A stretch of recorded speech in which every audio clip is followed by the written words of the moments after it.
Hello and welcome to How's That Logical. Today I wanted to talk a little bit more about TYT and Jimmy Dore through the eyes of Glenn Greenwald. If you need a refresher on what happened with TYT and Jimmy Dore, I have another video that you can watch, or you can just Google it or whatever. But basically, they're having a big battle. Let's see what Glenn has to say and what I might have to say as well. Hey everyone, this is Glenn Greenwald. Welcome to a special edition of System Update, which I am recording because I wanted to discuss an issue with you that I thought was by far most conducive to video, in large part because it's been playing out over video.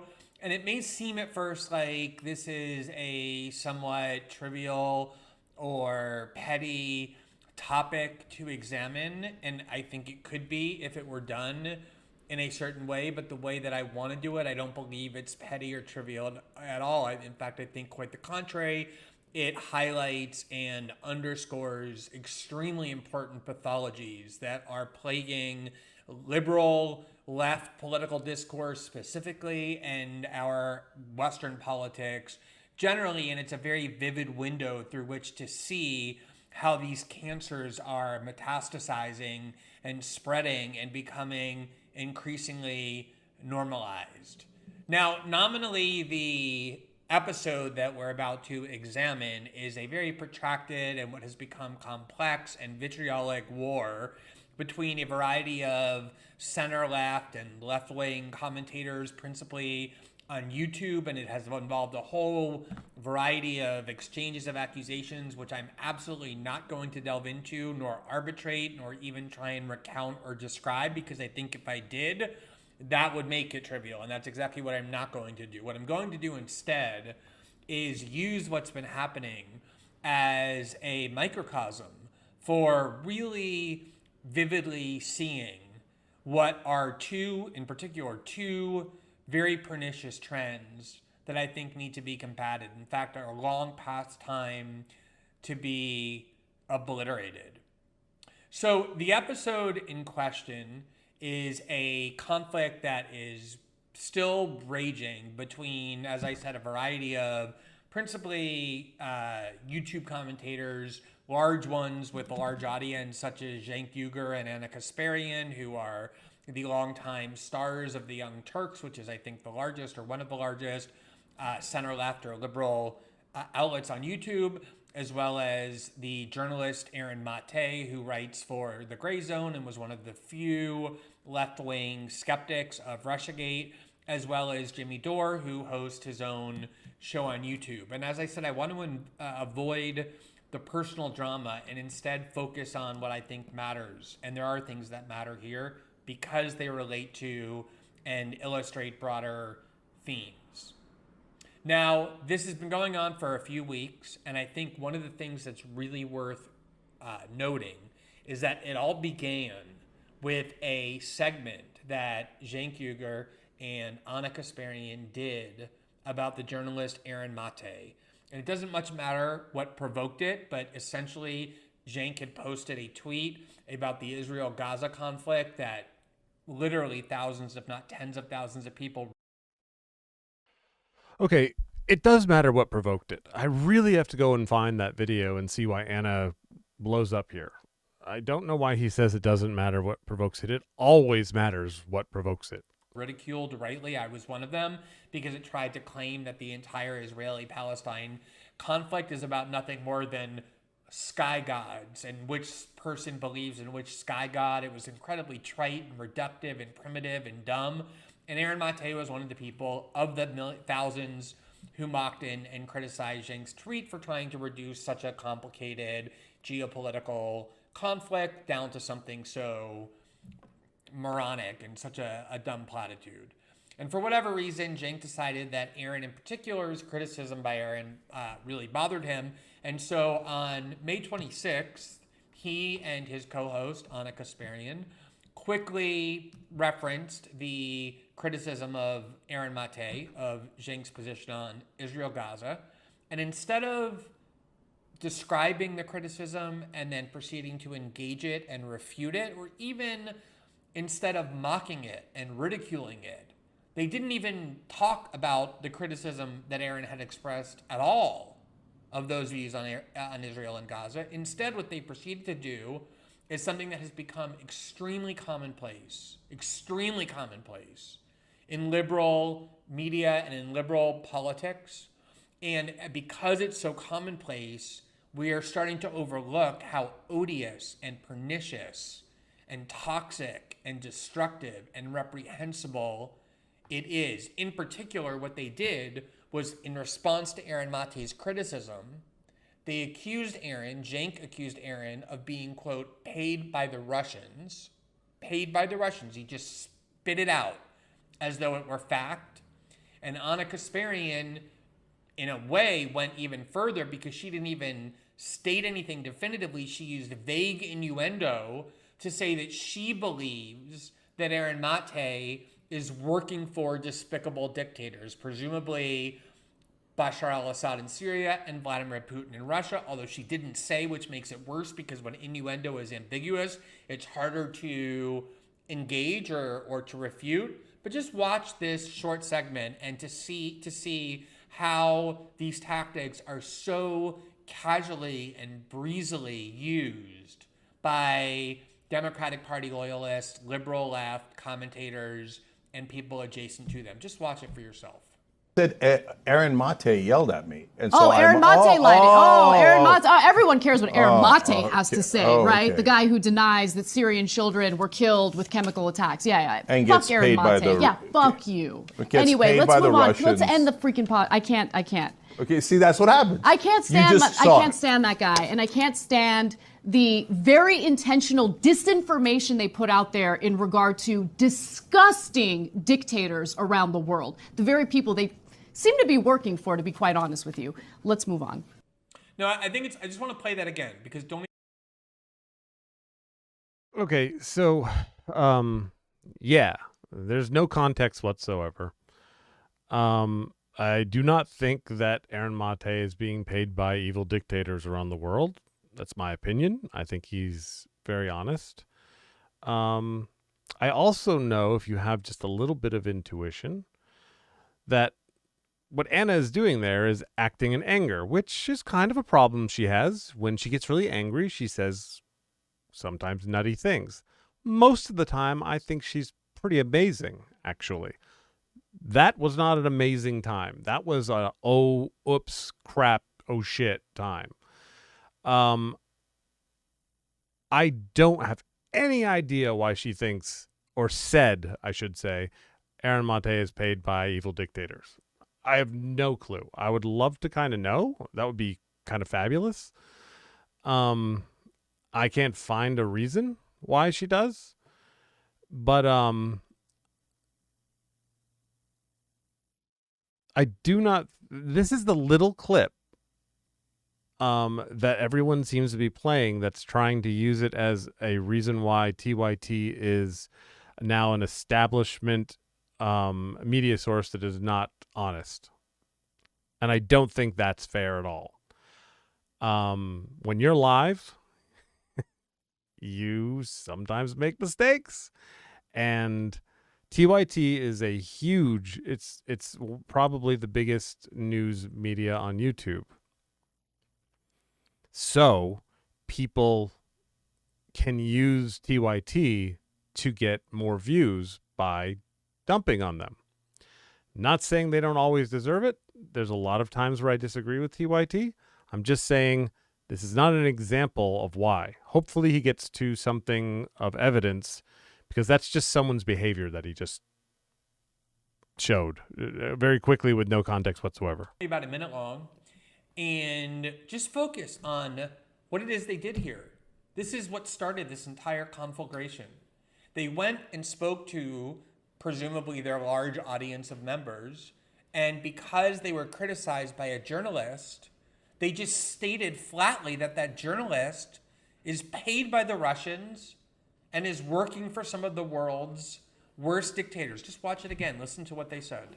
said Aaron Mate yelled at me. And so Aaron Mate lied. Aaron Mate. Everyone cares what Aaron Mate has to say, right? Okay. The guy who denies that Syrian children were killed with chemical attacks. Yeah. And fuck gets Aaron paid by Mate. the- Yeah, fuck you. Gets Anyway, paid let's by the move on. Russians. Let's end the freaking pod. I can't.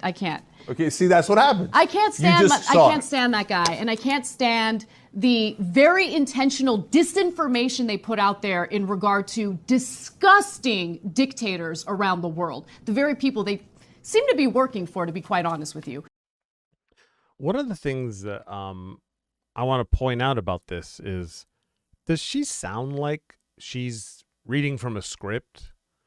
Does it sound like she's been taught left-wing talking points and establishment talking points and is just the most amazing actress ever? Or does it sound like she's being sincere while being incredibly flooded with emotion? This is my whole point. Stop saying TYT is not sincere. You can say they're wrong here all day long. Wrong is fine. Insincere is not correct. It's, if you know anything about acting or lying, you can see that Ana is not acting and not lying right now. She may be wrong because she's emotionally flooded and pissed off, but she's definitely not acting or remembering that, oh, that's right, we get a paycheck from so-and-so, so therefore I have to say this. That's just ridiculous. Let's move on. Now, there are a lot of topics raised by the preceding debate that people feel very strongly about. Israel and Gaza is obviously one of them. Russia is another. The civil war in Syria and the U.S. role in it is yet another, that raise a lot of emotions, a lot of passions, a lot of debate, a lot of strong feelings. That's all well and fine. That's what political discourse is for, is debating, sometimes very vitriolically and aggressively, policy disputes that matter. But what they did there is something completely different. They accused somebody, a journalist, of being paid by the Russians, even though Cenk Uygur, who made that accusation, has no evidence of any kind to support that accusation, let alone proof. He doesn't even have any grounds for reasonable suspicion that it's true, but even if he did, it wouldn't make it any justifiable. And that is why, if that's true that he has no evidence of it and has no evidence of it, if it's true, which I don't currently know, I'm just taking Glenn's word for it, they were wrong for doing it. And I hope they apologized. I don't know if they did. I'll look it up. But yes, that is wrong. Now prove to me that they are paid by the establishment and just a media talking point. And just regurgitate media talking points. That's what I want to hear. Because you note that he said it as fact. Aaron Mate is the guy who is paid by the Russians. He's paid by a foreign government, a foreign adversary of the United States. He's an agent of a foreign power. That's what Cenk Uygur said about Aaron Mate with no evidence whatsoever. And then Ana went further, Ana Kasparian, and said that she believes, it seems, she said, that Aaron Mate and unnamed others are, to be honest, very candid, she's being, working for the despicable dictators that she believes they're defending. And so that was on May 26th. Yeah, that's right. In the heat of her explosion, she said, who cares what Aaron Mate says? I'm sick of these people saying things that are not true. I'm paraphrasing. And then said, as a side note, really quickly, who seem to be paid by these people, these dictators, to be perfectly honest with you. If you're having a conversation with someone and you say that, that's the problem with video. You can't stop somebody and go, whoa, hold on a second. Now, hopefully Ana, again, apologized for that because she was having a conversation with a camera, and she's saying this because she's angry, which is not good. Don't do that. Calm down. Don't just say things. If you do say something stupid or wrong or bad, say sorry afterwards and admit that it was wrong or bad, unless she has evidence. When she says that in that video, she does not look like she's talking from evidence. She looks like she's talking from, I'm going to now insult Aaron because he's saying stuff that I disagree with so strongly, and I'm so pissed off. He must be paid by the evil dictators, to be perfectly honest with you. Again, why is this evidence that they are an establishment puppet? We are now a month and a week later. They have never apologized for those comments, presented evidence for them, retracted them, even though they have caused an enormous tumult in liberal left. And if that's true, that's wrong. They should definitely either give evidence or apologize. Even now that it's been so long and it's probably just really awkward, should have been done immediately. Yeah, that's wrong. I agree with Glenn there. Politics, with lots of people being dragged in to the war that ensued as a result of those accusations. So the reason why I want to highlight this is two reasons. One is, how can any decent person, no matter your politics, no matter what you think about those people involved, no matter what you think about those issues that they were nominally reacting to, or the ideologies that people, regardless of any of your views on that, how can any decent person continue to accept that somebody who claims to be a journalist or claims to be a commentator telling the truth about things is now just allowed, whenever they feel like it, whenever they get a little itch inside, to just accuse somebody of being a paid agent of the Kremlin? You're right. That's wrong what she did. Unless she has evidence, and if she doesn't, she should apologize. Yes, that's true. Yep. Are working for foreign dictators even though they have no evidence for it. How in any way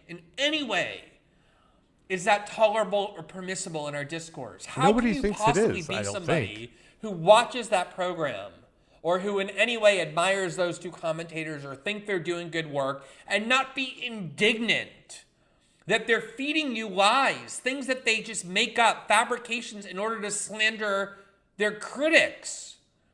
All right. Then produce more than this one video.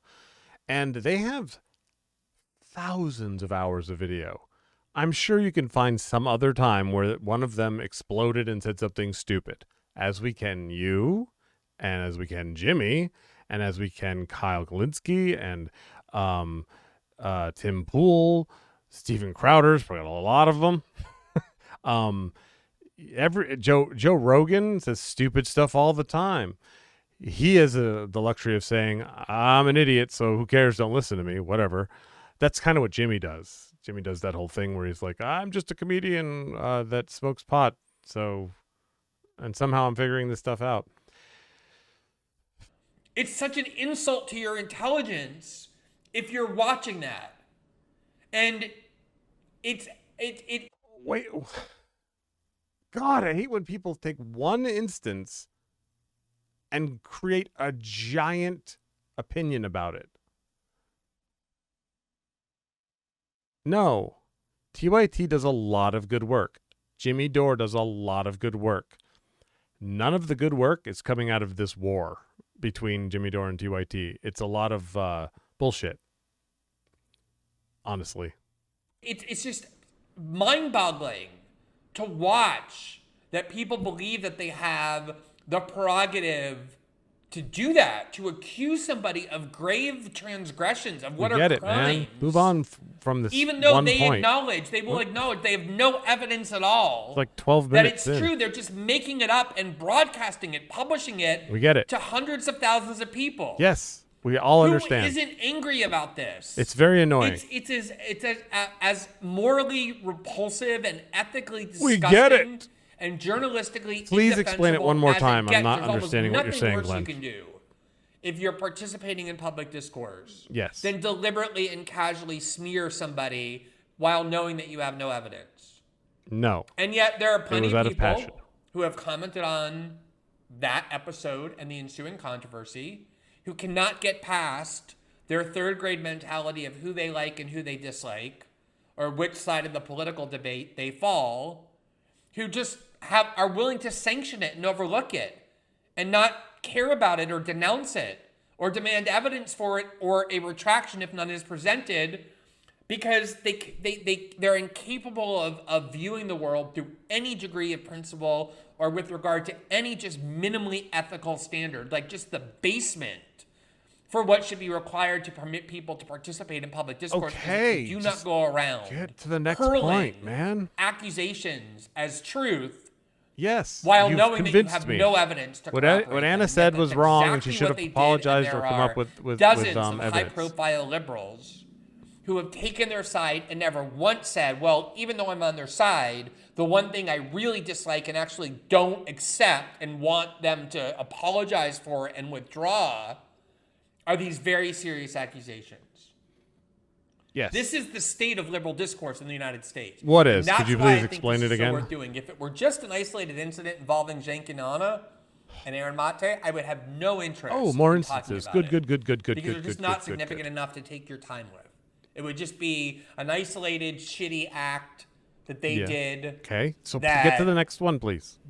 can rest on their conscience if they Right. want, and is between them and their audience to Right. work out. Next Why one. am I commenting on this? Why am I illustrating We know why you're doing it. this You already point said. and showing you this video and drawing these conclusions from them? Holy crap. We know why. You've said it. I am not confused at this point. I just want you to go to the next point, please. It's because this has become so frequent. It has become a defining. Fine, it's frequent. Show me another one. I know it's coming, right? It is. It's almost. We're almost to the next point. I'm so tempted to fast forward this, but I have this rule where I need to watch every moment of a video and not just skip around because I want the context. So here's what he's presented to us. Just get to the next point, please. Attribute of what you can really say is the dominant political faction in the United States, which is the liberal faction of the Democratic Party. What? Fox News is like the biggest media company on the planet. What is it? What? Are you talking about only YouTube? Because, yeah, I'd say probably YouTube has more left-leaning media personalities than right. At least successful ones. But Fox is pretty big. Is that OEN and what's that other one? Liberal left faction of the Democratic Party. The last 5 years in the United States, beginning with the 2016 campaign through the Trump years and now continuing through today, as we just saw, that video that you just watched, that nauseating video, was 5 months after Joe Biden was inaugurated and Trump has left. It has been. Okay, we're 14 minutes in, and what we've learned is Anna was wrong for just spouting out something in anger and then not apologizing or providing evidence. 14 minutes. Dominated by this theme that everybody's a Russian agent, that anyone that you don't like, you can just accuse of being paid by the Kremlin, paid by Putin, controlled by Putin. The dominant theme of the Trump presidency, not from random trolls on Twitter or little groups on Facebook, but from mainstream sectors of corporate media, was that the Russians had infiltrated Americans. Maybe what he's trying to say, and I'm trying to open up. That's what I try to do, is that it's become such an epidemic of people blaming people for being paid by the Russians and evil dictators that this example of Anna and Cenk spouting out that Aaron Mate is being is being paid by Russians and evil dictators. Maybe Glenn is saying, and I'm trying to get this, that it's become such an epidemic that has happened that it's become a reflex where certain bad left-wing commentators have that as a go-to. Honestly, I don't hear Anna explode and call people paid by the Russians that are obviously progressives or on the left very often. I don't hear that. I mean, that's it. That's all I got. I've heard her and Cenk say that about people on the right. I've heard a lot of people say that. So I'm interested. Please, Glenn, show me these other things, because you said that there's tons of them. Institutions and taken over our politics, and they have all kinds of clandestine Russian agents running around the country to influence American politics. It is demented and deranged. It is no worse than anything that they isolate and identify on QAnon or Alex Jones or whoever their favorite conspiracy monger is to mock and to beat up. And yet, because it's so commonplace and so mainstream, people don't really, we're conditioned to either laugh at it if we see the absurdity of it, or to believe it, to think that it's a legitimate tactic to use when engaging in political discourse. So let me just give you a few examples. About 2 weeks ago, as my readers know, I reported on a lawsuit that was brought against MSNBC host Rachel Maddow by the... Oh, yeah, this is the one where they had a lawsuit. MSNBC had a lawsuit, and the judge dismissed it based on the fact that MSNBC, and I guess specifically Rachel Maddow, is an opinion show and should not be judged on its facts, which I find is hilarious because that's true. MSNBC, people watch that and think to themselves, oh, well, Rachel Maddow's on, so I'm about to hear news and the truth, the people that like her. I actually liked her for quite a while. She's very compelling and her stories are interesting and she knows how to break it down really well. And it was fun. As I started to use my critical thinking skills, I started to realize, oh, she's just really good at what she does, but this Russia thing is really getting old and please stop. But this is hilarious because, yeah, the judge said, just like Alex Jones and just like Fox had the same situation happen, this is not news, is what the judge decided. This is opinion and a show, which for Alex Jones is just duh. Obviously, he's just saying crazy ass things. Maybe a small percentage is real, but most of the time he's just saying insane things that gullible people believe, and he gets famous from it. MSNBC is supposed to be, they consider themselves a real news source. Fox News advertises that they are impartial and fair and stuff, and they're clearly not. They're all like that because it is difficult to do a show where the right and the left both like the show, because people really like being in their own tribes. Joe Rogan's kind of one of the only examples that I can think of that's done really well, that does a pretty good job of that. He's kind of mixed with his politics. He leans definitely more left. But for the most part, he pisses off the left and the right and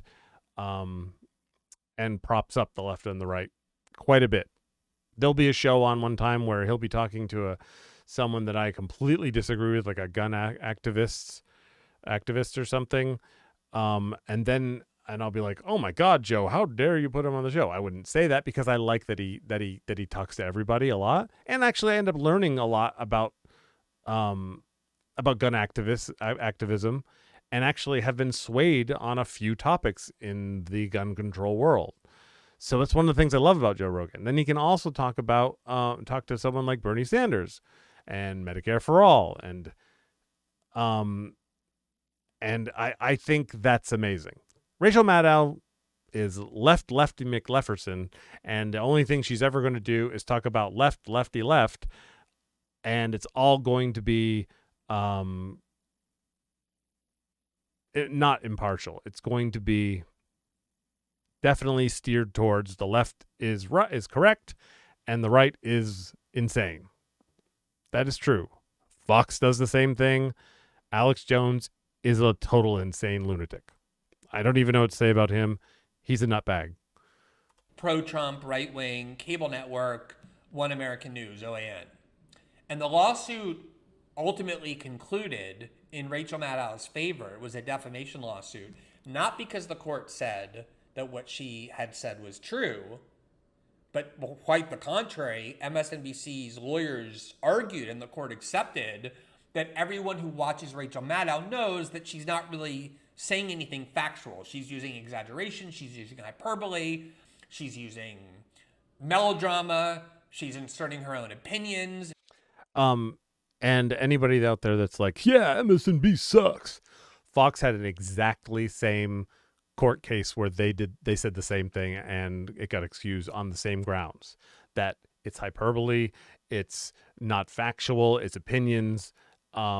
Everybody that watches knows that they're watching someone that's kind of skewing facts to make entertaining show that drives up advertising revenue. Alex Jones, again, not on the same level as these people. However, same thing. In court, he said, that's a character I do on the show. I don't really believe those things. Just look it up. They all do that. TYT does not. That's one of the things I love about TYT. TYT says out loud in the beginning, they're very upfront about it. We are progressives. We argue from a progressive point, and we will fight for progressive values. And that is all. They don't say we're impartial. They say they're fair, and I believe they are. I've heard Cenk talk about things that made me feel bad towards the progressive movement. I have never heard MSNBC say something that made me feel like, oh man, the left is screwed. It's always pro-left, pro-left, pro-left. Fox is always pro-right, pro-right, pro-right. And if you watch either of those shows and think to yourself, I'm getting the news, and anyone that doesn't watch this is wrong, you're crazy. You have to, if you really want to be involved in politics and news, you need to watch a lot of sources from both sides and figure it out for yourself, because very few are telling you the truth. Jimmy Dore is someone I really respect as far as his stories that don't have to do with this insane TYT shit. But when he talks about policies and stuff, I generally find he's incredibly honest. Sometimes I have to go to Sam Cedar to counter his Jimmy's take on something, and I kind of listen to both conversations and think to myself, okay, Sam Cedar really made a good point about Jimmy. I mean, what I'd really love is if all these people were on one show and could have just a big conversation, because then I'd be able to get, it'd take less time. But TYT says something, and then I'll hear Jimmy Dore counter it with really good evidence. I very rarely see TYT come back and then counter that. I mean, I know there's a lot of news and people need to move on with topics, but I would love to see a back and forth until something's hashed out. But that's kind of just the way I am. I'll talk about anything for hours until it's hashed out and exhaust the crap out of people. And I realize I do that, but I enjoy that. Even the most basic topics, if I'm on it, I want to really go at it until both parties just kind of agree, because their logic and my logic have created an understanding to the best of our abilities. So don't just watch one. And if you do only watch one, don't make comments about it, because you don't really know what's true and what's not, and what's an opinion and what isn't. I mean, nobody's brain and nobody's writing staff is going to get everything correct. And everybody's going to have an opinion on it.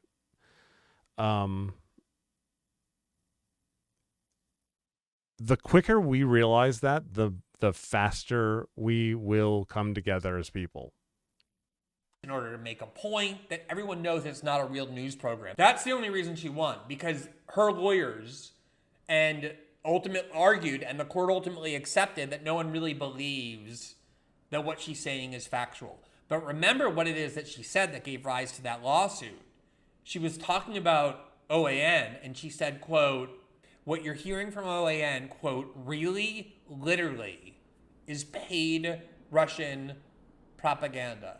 Now, nobody thinks that about OAN. No matter how low you hold OAN in your esteem, there's no evidence that what they're broadcasting, quote, really, literally is paid Russian propaganda. And yet no one minds that Rachel Maddow said that, precisely because it is so accepted in American politics. Another major example that I'm sure a lot of you remember. Wait, I need some more TYT examples, because you said there's a lot of examples of TYT doing it, but keep going. Is during the 2019-2020 presidential race, when Tulsi Gabbard was still a candidate running for the Democratic nomination, and she was quite critical of Hillary Clinton's warmongering and regime change obsessions and foreign policy. Remember also that in 2016, Tulsi Gabbard was the vice chairwoman of the Democratic National Committee under Debbie Wasserman Schultz, and she very publicly resigned in protest over what she regarded as DNC cheating against Bernie Sanders and on behalf of Hillary Clinton, a claim that ultimately was more than vindicated when Julian Assange and WikiLeaks reported the evidence that proved it was true, and the top 5 DNC officials, including Debbie Wasserman Schultz, were forced to resign because they got caught cheating. They got caught in their corruption. So Hillary Clinton obviously harbored a grudge against Tulsi Gabbard when Gabbard was criticizing Hillary Clinton's imperialism, which is a perfectly appropriate thing to do when you're running for president. How did Hillary Clinton respond when talking about this woman who was a veteran of the Iraq War who volunteered to fight for her country? The same way that Cenk Uygur and Ana Kasparian tried to smear their critic, Aaron Mate, the same way that Rachel Maddow tried to malign OAN despite having no evidence by implying or stating that she's a Russian agent. Hillary Clinton, in an interview, when asked, said, quote, "I'm not making any predictions, but I think they've got their eye on somebody who is currently in the Democratic primary," meaning the Russians. They've got their eye on somebody who is currently in the Democratic primary and are grooming her to be the third-party candidate. This was in a podcast with former Obama advisor David Plouffe. She said, quote, "She's the favorite of the Russians." That's what she said about Tulsi Gabbard, that the Kremlin was grooming Tulsi Gabbard to run as a third-party candidate to siphon votes away from the ultimate Democratic nominee and re-elect Donald Trump. Okay. Full disclosure. The title of this video is going to be TYT, Jimmy Dore, Glenn Greenwald. I'll probably throw in something about Russia. And I'll probably use the word war. And that's SEO. Okay? So the way YouTube works is it uses the title and to a smaller extent the description to figure out what your video is about. Also, it can analyze what you're saying because they can tell what you're saying. That's why if you swear too much, you can be demonetized. It knows words. It can also, if YouTube also does a pretty good job at doing closed caption by just hearing you, unless you're talking like a blah, blah, blah, and then like that would probably be unintelligible, it would say. What my problem here is, This is supposed to be specifically, if you look at his title, TYT Jimmy Dore War shows toxic pathologies in liberal discourse. Okay. Really, this should be, and this is not his fault. He's playing the YouTube algorithm game, but the title would be more accurate. Would be more of toxic liberal discourse pathologies. So I've been expecting this to be specifically about TYT and Jimmy Dore. Really, what this whole video seems to be about is overall liberal discourse and how the toxic pathologies are bad. So I'm now okay with the fact that I understand what this video is about, and I'll stop thinking that you're going to just prove that TYT is paid by is dishonest because they're paid by big corporations. And yes, I know that TYT accepted a $25 million donation. I get it. However, that didn't change the fact that they were pro Bernie, who is the last person that the right and the left wanted to be president. So it just them being pro Bernie pretty much from 2016 to now is the most extremely huge exploding bomb against everything everyone's saying about TYT being dishonest and insincere and just talking about things that the left establishment wants them to. Because Bernie, no, they wouldn't endorse Bernie ever if that were true. It's the exact opposite of what the establishment wants.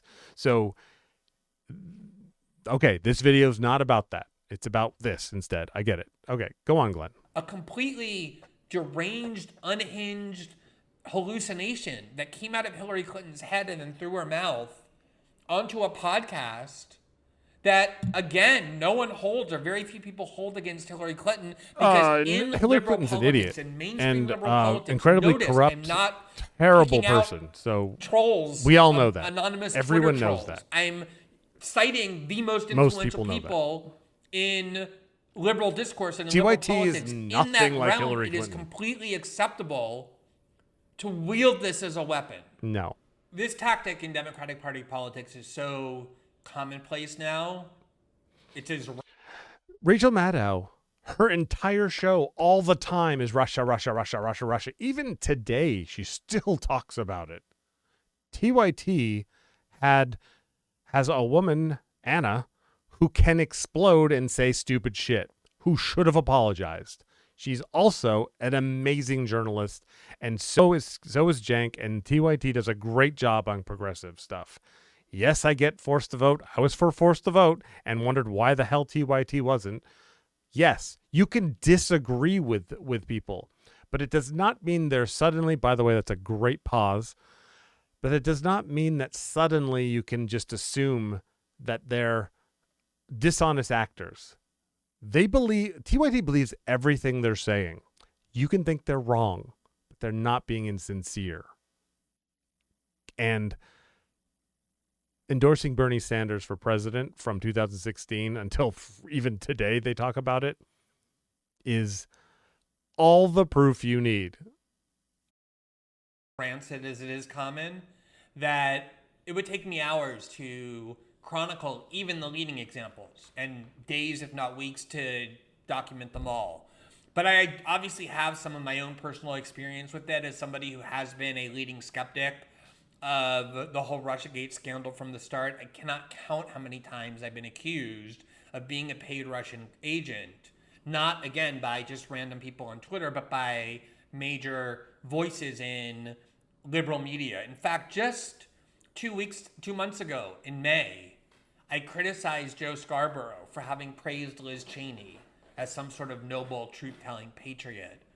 And in response, just like Cenk Uygur, did with Aaron Mate, just like Rachel Maddow did with OAN, just like Hillary Clinton did with Tulsi Gabbard. MSNBC always does it. Show me another video where Cenk and Ana do a news show, not an explosive moment in a podcast, where they have prepared a story and decided we're going to unjustly call out someone as a Russian agent. There's a giant difference between talking live and preparing a news show. Rachel Maddow has an army of writers that what they do is they want to push a idea and they want to jam it down your throat no matter what kind of mental gymnastics they have to perform. When TYT does a news show, not a podcast, not the part where they're just talking bada bada boom, let's ding dong you and I'm going to be ding dong ding, that's off the cuff. When do they just say, today I'd like to talk to you about Aaron Mate. He's paid by the Russians. The end. No. If they were going to do a news segment on that, then they would come up with evidence of why they think it. This is a podcast, and is clearly upset. She just said something dumb. She should have apologized. However, it is the worst evidence I've ever heard of why TYT is like Hillary Clinton and MSNBC. He ignored the substance of my critique and instead used the standard Democratic Party smear, which was to imply strongly that I'm a Russian agent. He tweeted, quote, over my tweet, criticizing him, comrade, wrong again, but in your defense, this probably reads better in the original Russian. It doesn't even make any sense. Yeah, Joe Scarborough is part of MSNBC, right? They are going to push the narrative that's making their number one show, Rachel Maddow, successful. They're not going to sway against that. That's why you shouldn't even watch MSNBC. Comrade is a term that there's nothing to do with Cenk. Soviet communist used. Russia's not even a communist country anymore, but it doesn't matter. They're so immersed in this iconography and this smear tactic that it doesn't matter if it makes any sense anymore. So he says my tweet was written in the original Russian, and using comrade implies that I'm some sort of a Russian or Kremlin agent. When I was at The Intercept and we were publishing investigations of Howard Dean and his sleazy lobbyist activity, that became a common trope of his as well. Again, never to address the substance of the reporting that we were doing, but instead to imply the same thing. Back in 2016, after somebody pointed to The Intercept's reporting, he tweeted, quote, would be interesting to find out if The Intercept gets money from Russia or Iran. Would be interesting. They use innuendo when they're not using defamatory. Yeah, that's ridiculous. If you're going to write a tweet, I mean, some people rage tweet. That looks like something Howard Dean or his people wrote and went, masterpiece, send. It's ridiculous. That's irresponsible to say something like that. Assertions, which, as I said before, is in a lot of ways worse because you can't then hold them accountable. They say, well, I'm just asking questions. I can't tell you how many times I've been accused explicitly of being a Russian agent by many MSNBC hosts. You know, one of the things that really bothering me about this is Glenn is calling for evidence that people are Russian influenced or paid by the Russians, and how dare you say things with no evidence. Ana exploding in a podcast is not evidence that TYT is paid by the establishment to lie. The hundreds of videos of them supporting Bernie Sanders is unbelievable amounts of evidence that they're not just establishment talking points. Bernie Sanders is the biggest enemy of rich donors and big media and corrupt politicians there is on the planet right now. If they were paid by those people, they wouldn't endorse Bernie Sanders. That is so unbelievably, obviously easy to understand. Stop. Your argument is insane and you're being hypocritical unless sometime between now and the next 22 minutes of this video, you're going to give evidence of why Cenk and Ana lie on video because they're trying to push for big establishment paid bullshit media. Please give evidence. So far, all we have is this fucking 3-minute video or 1 minute video of Ana exploding and saying something stupid. That's all we have so far. That's it. That's all there is. Most like Joy Reid, probably the one who did it most commonly is the former intelligence operative, one of the hundreds seemingly that. By the way, I'm not discounting the fact that getting a giant donation from a Democratic donor who happened to be a big Hillary supporter isn't bad optics. It is. I remember when I heard that TYT was getting this money, I remember thinking, oh God, because I know that money does corrupt people. I was surprised when they, after that, were still dumping on Hillary Clinton and supporting Bernie Sanders. Pleasantly surprised. Works for MSNBC, Malcolm Nance, who has accused me of this over and over and over and then continues to get a paycheck from MSNBC every time he does it. Just one example was I made a trip to Moscow in 2018 to participate in a media event. And when I got back, he went on Twitter and said, quote, "Read this. Glenn Greenwald shows his true colors as an agent of Trump in Moscow. Now we know why he helped Snowden defect. Covers for WikiLeaks attack on democracy and shills for Fox News. He's deep in the Kremlin pocket." I'm deep in the Kremlin pocket and I'm a Russian agent. You're allowed to say that about a journalist, even though you have no whiff of evidence, and still be on the MSNBC payroll and be invited on to talk to their audience about the news. Malcolm Nance, Hillary Clinton, Howard Dean, Joe Scarborough, Rachel Maddow, Cenk Uygur, they all do the same thing. No, they don't. You can't put Cenk in there. Your logic's insanely wrong. I don't know why I don't know why. One of the possibilities is that you're doing this for clicks, which is what I'm doing, by the way. I know that TYT and Jimmy Dore is kind of a hot topic on YouTube right now. So I went and looked for a video that had that topic and wanted to discuss it. Yes. But I'm not going to say something that is stupid or incorrect or doesn't have any logical basis. At least I might make a mistake, but he's making the same mistake over and over and over again. I hope by the end of this video, he realizes that, wait a minute, when I think about it, it's really only one instance that I'm giving. And it was on a live podcast where Ana was exploded to prove that TYT is dishonest and insincere. And the reason they get away with it is because liberals support it. They don't care if their adversaries are smeared with lies, blatant lies, that they're just fabrications that get hurled. That's why they all get away with it. That's why there are no consequences to it. There's why there's no accountability to it.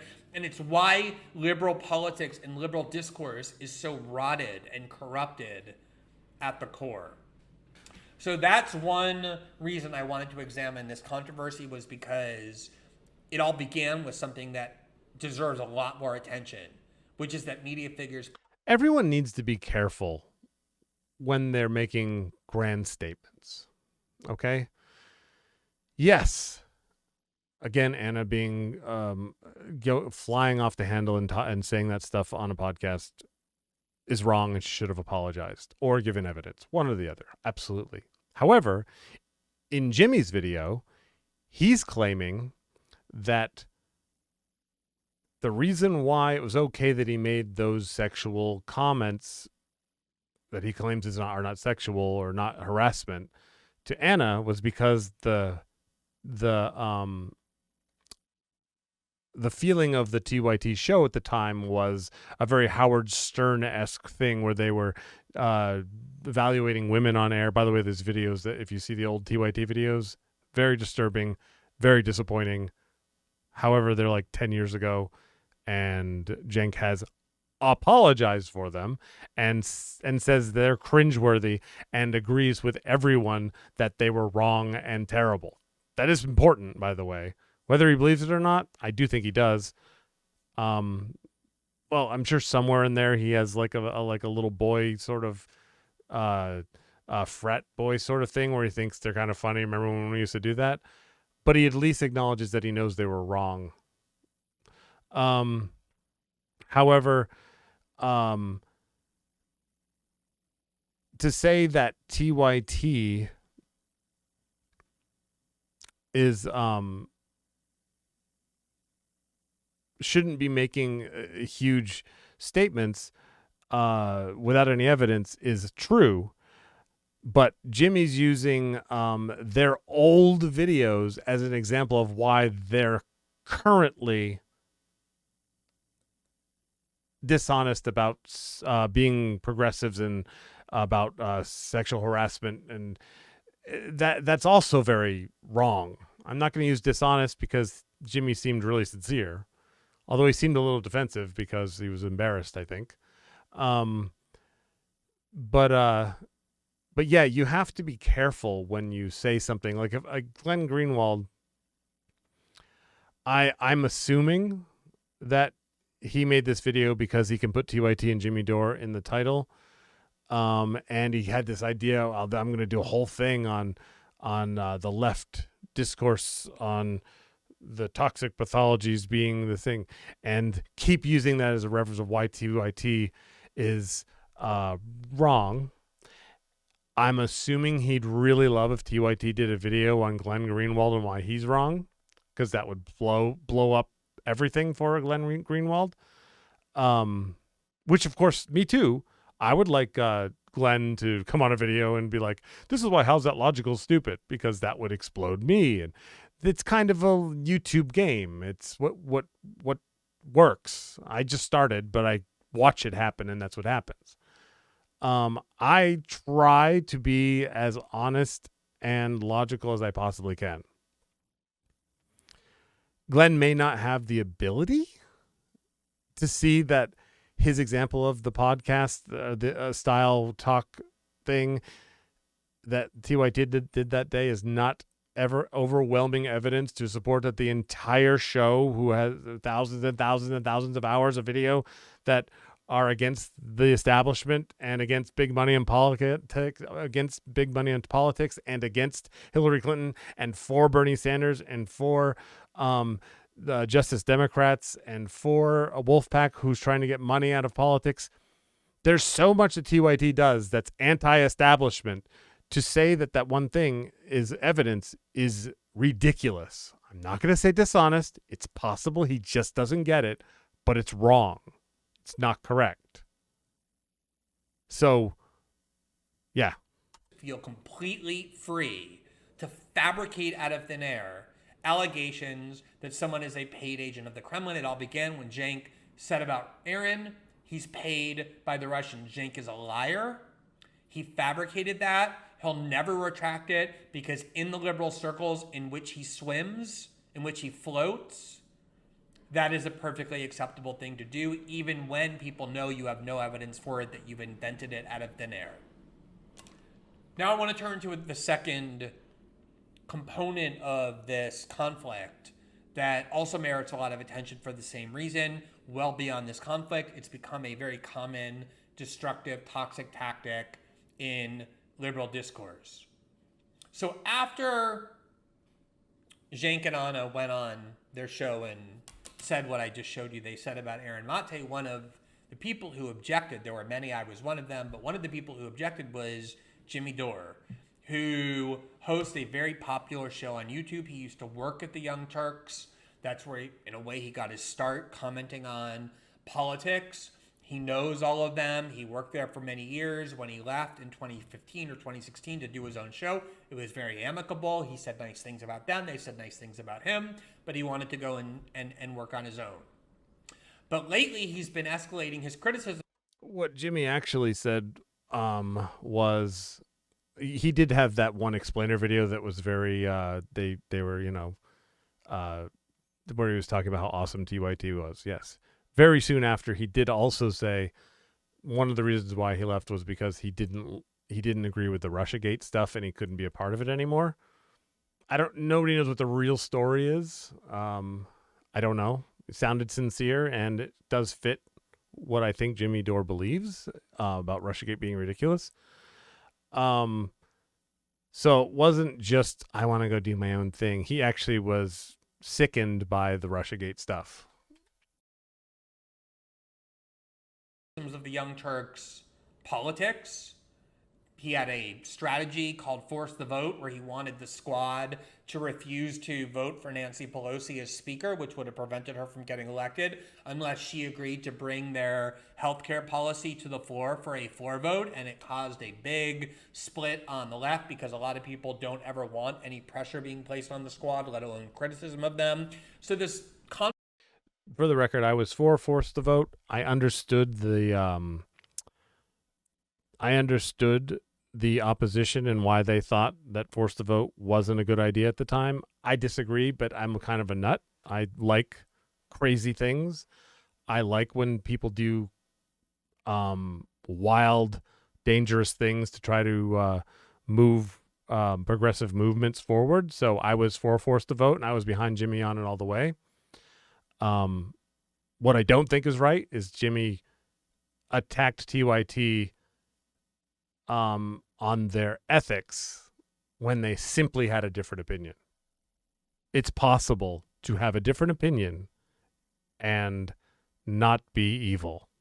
Conflict has been escalating for some time, but it's been confined to the realm of policy. They've been arguing about political strategy, political ideology, and the like, which again is completely appropriate. But once Jimmy defended Aaron and criticized the Young Turks for having accused Aaron of being a Russian agent and working for dictators, that complete lie that they fabricated with no accountability, this is the message that Jimmy Dore got in his private DM mailbox on Twitter from Ana Kasparian. Glenn's skipping something. There was also the point where Anna tweeted because she was sick of the abuse, because Jimmy was putting out like a video every other day about how TYT was dishonest actors and basically the same thing that they're accusing Cenk of right now, of basically saying stuff without any evidence. TYT simply had a different view on Force the Vote, which I didn't agree with. However, I understood what they were talking about, and I get why they thought it. So Anna, who probably got upset again about Jimmy and the way he puts things, which is why I don't think we should be calling each other names when we're having adult conversations about really important topics.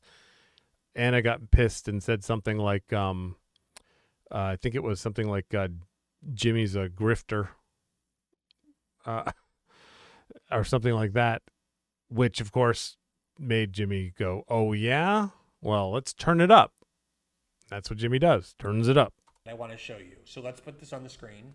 So Glenn's kind of skipping that. So as you can see, this is from Ana Kasparian to Jimmy Dore. The last time they had any exchange on DMs in Twitter was back in 2016, so 5 years ago. And it was not just pleasant, it was very, very, very friendly. This is after Jimmy left the Young Turks, and he sent on a message because he had heard that her mother was in the hospital, saying, quote, "I had no idea your mom was in surgery. So glad to hear it went well.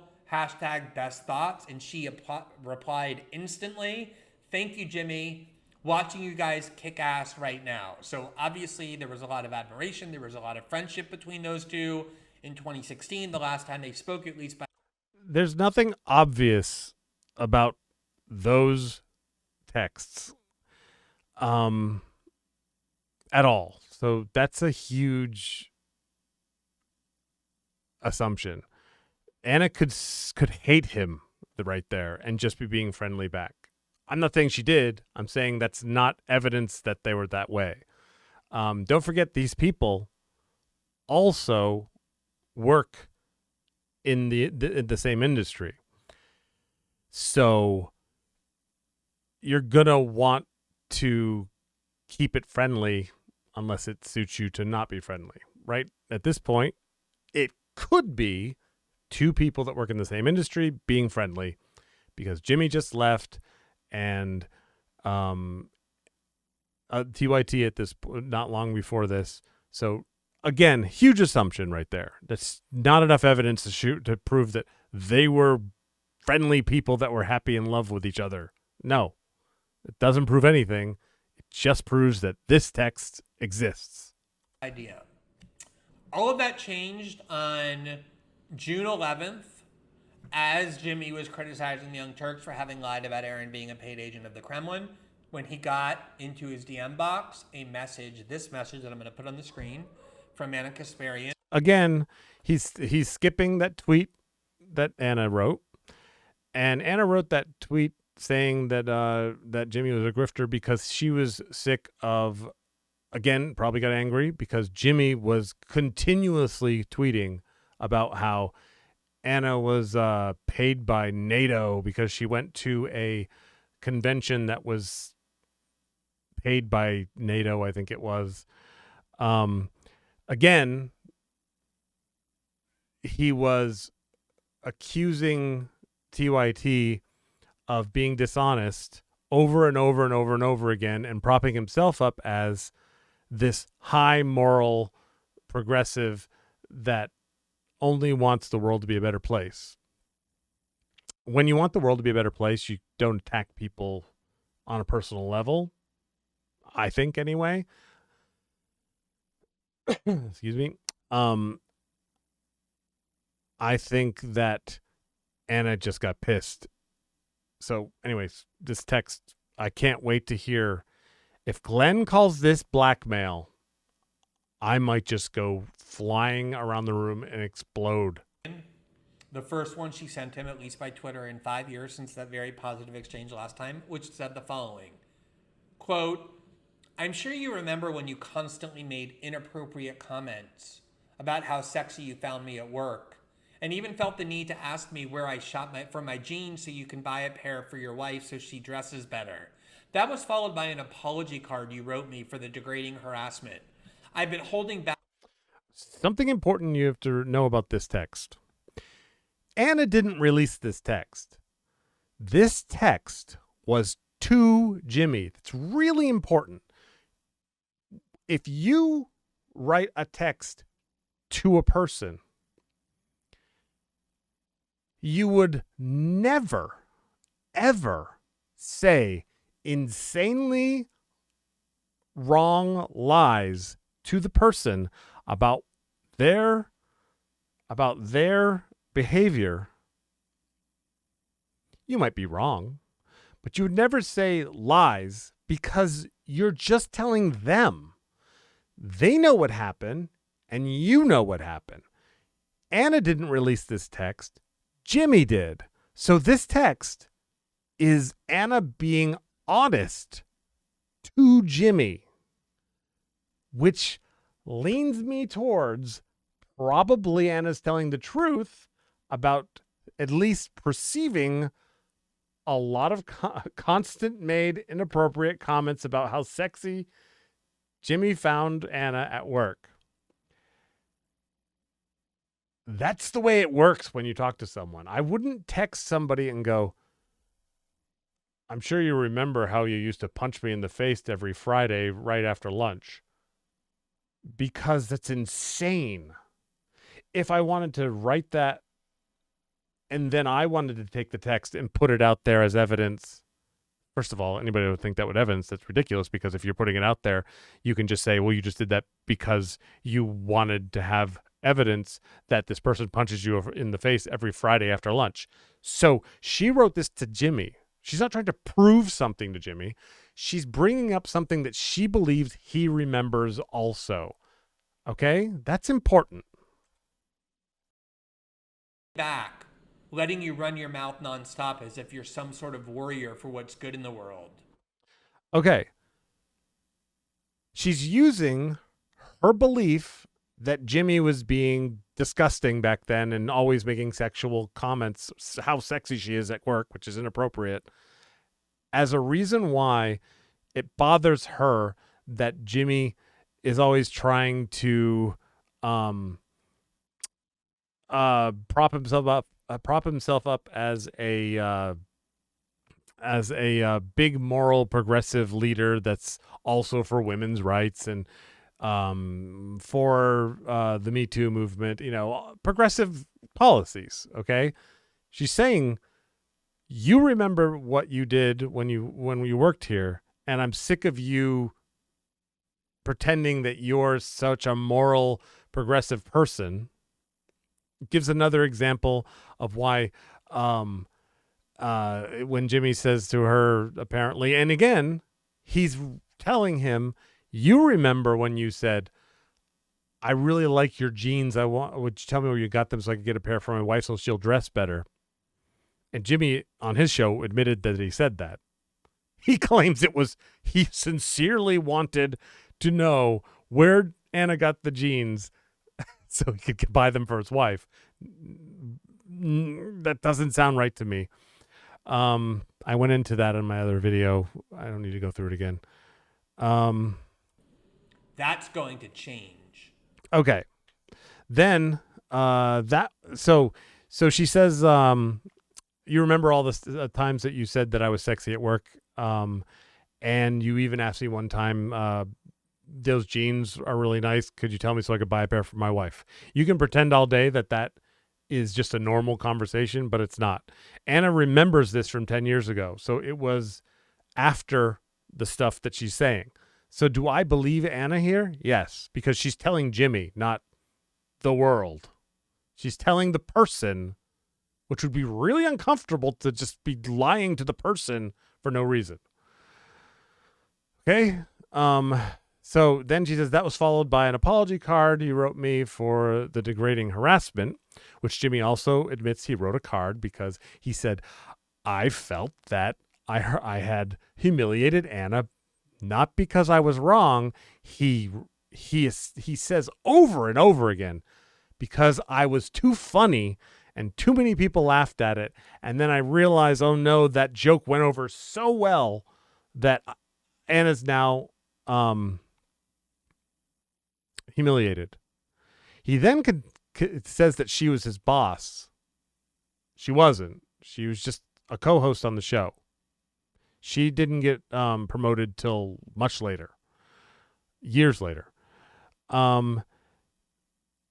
Then he says, she says, I've been holding back, letting you run your mouth nonstop as if you're some sort of warrior for what's good in the world. So again, she's using the top statement, which she knows in this text that he remembers, or she wouldn't write it, or at least thinks he would remember, as an example of, I'm sick of you pretending you're so good and moral. Okay? Then she says, that's going to change, which tells Jimmy, I'm going to expose what a scumbag she thinks he is. Again, I'm not calling him a scumbag. Kind of am, because this text does kind of read like he obviously did that stuff. I mean, if I'm just going to be completely honest and logical, she wouldn't write this to him if she were lying, because it would make no sense to do that. This text would make no sense if she were lying. Nobody would write this if you were lying, unless you were a schizophrenic lunatic. And if you want to argue that she's a schizophrenic lunatic, that's a new conversation we can talk about sometime. But right now, what I'm seeing is a person saying, hey, remember that time you had lemonade at Walmart? Do you remember that? There was a kid out in the parking lot, and you got lemonade and there was a fly in it, and then you demanded your money back, and the kid said, fuck off. Remember that? Now, can you imagine writing something like that and be lying to the person? No. You're saying to the person, hey, remember the time that you were, all those times you talked about me sexually at work, or how sexy I was at work? Remember that? That's obviously Ana believes that happened. Maybe she was unbelievably mistaken constantly, as she says. However, she's not lying. Okay? Important. Do you see what she did there? Yeah, let's see, Jen. Now, don't you dare say since this blackmail. DM was sent, Jimmy anticipatorily went and showed his audience this threat, which is what this is. Thank you. That she Threat. sent him. A threat that she's going to accuse him of Thank sexual you. harassment. Someone's saying the right word. Threat. Because of the things that he's been saying about the Young Turks. And he gave his own version of events about what happened. She then went on her own program and made good on her threat by accusing him of a series of harassment. I have no idea what took place back in 2014 when they were working together because I wasn't there. TYT came out with a video after Jimmy came out with a video. Jimmy came out with a video. By the way, I haven't checked recently, but the last time I checked, he'd taken it off his channel because I couldn't find it anywhere. Jimmy put out a video talking about how Ana sent him this text, and he thought he should get ahead of it all before Ana came out to the world that Jimmy used to make comments about how sexy she was at work. Okay? Then TYT came out with the video responding to that video. TYT still has their video up, so they pretty much show a lot of his video or the key points, so it's a good one to watch if you want to at least see the parts of Jimmy's video that still exist, unless he put it back up or not. I'm not sure if he did, but I'll check sometime.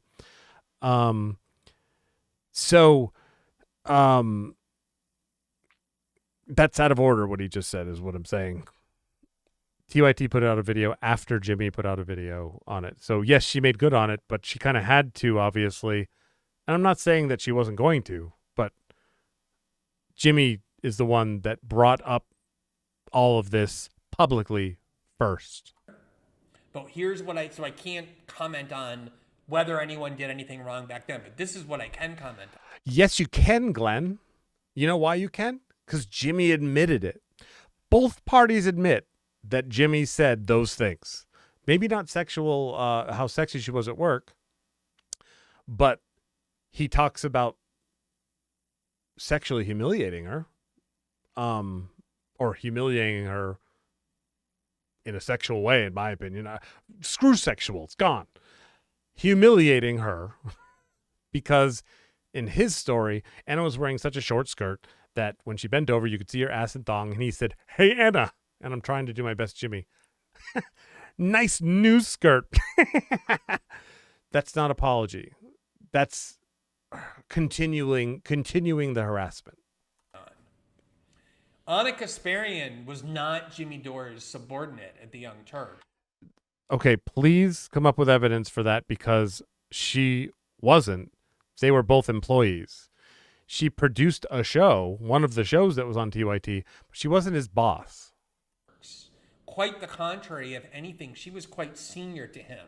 She's no, been not according to everything. Ana became an executive when Cenk ran for Congress, Senate. When he decided to become, he was going to be a senator, he promoted Ana to like lead content producer or something. So no, she was a host. From its inception, more or less. If anything, she was his boss at the Young Turks. And yet, no, if anything, she was his boss is an assumption you're making up right now, Glenn. That's made up. That's not true. She wasn't his boss. If I get a job at Costco And there's another cashier that's been working there for 10 years, and I get a job as a cashier. The cashier's not my boss. Unbelievably different. According to her own version of events, and according to Jimmy's as well, she never once voiced a complaint about being sexually harassed. What the fuck are you talking about? You're going to use "why didn't you bring it up then" as evidence of it not happening? Wow. Wow, Glenn. That's insane. I cannot even believe. Oh my God. How is not bringing something up then evidence of something not happening, especially when the text that Ana sent to Jimmy was just for Jimmy?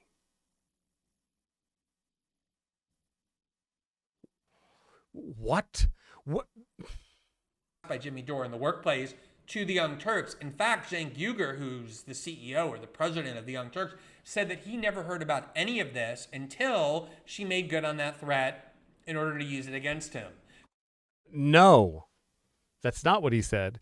He said, till recently. Here's what I think logically happened. I can go back. I'm going to go back to like the birth of Christ. I don't want to go too far back in the timeline, but TYT said a bunch of stuff about Russiagate. Turned out Russiagate was not going to prove anything.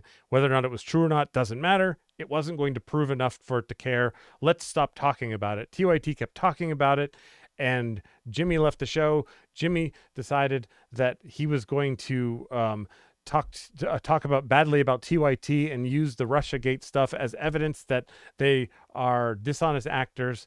TYT didn't really respond to Jimmy at all, which I wish they would have, but they didn't, that I can remember anyway. Jimmy kept going.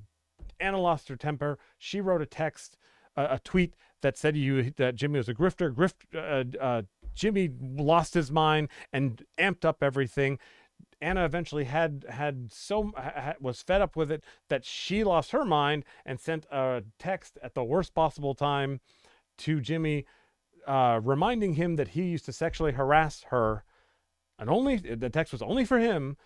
And then Jimmy said, "Oh God, this is they're using MeToo movement as weaponizing it against me."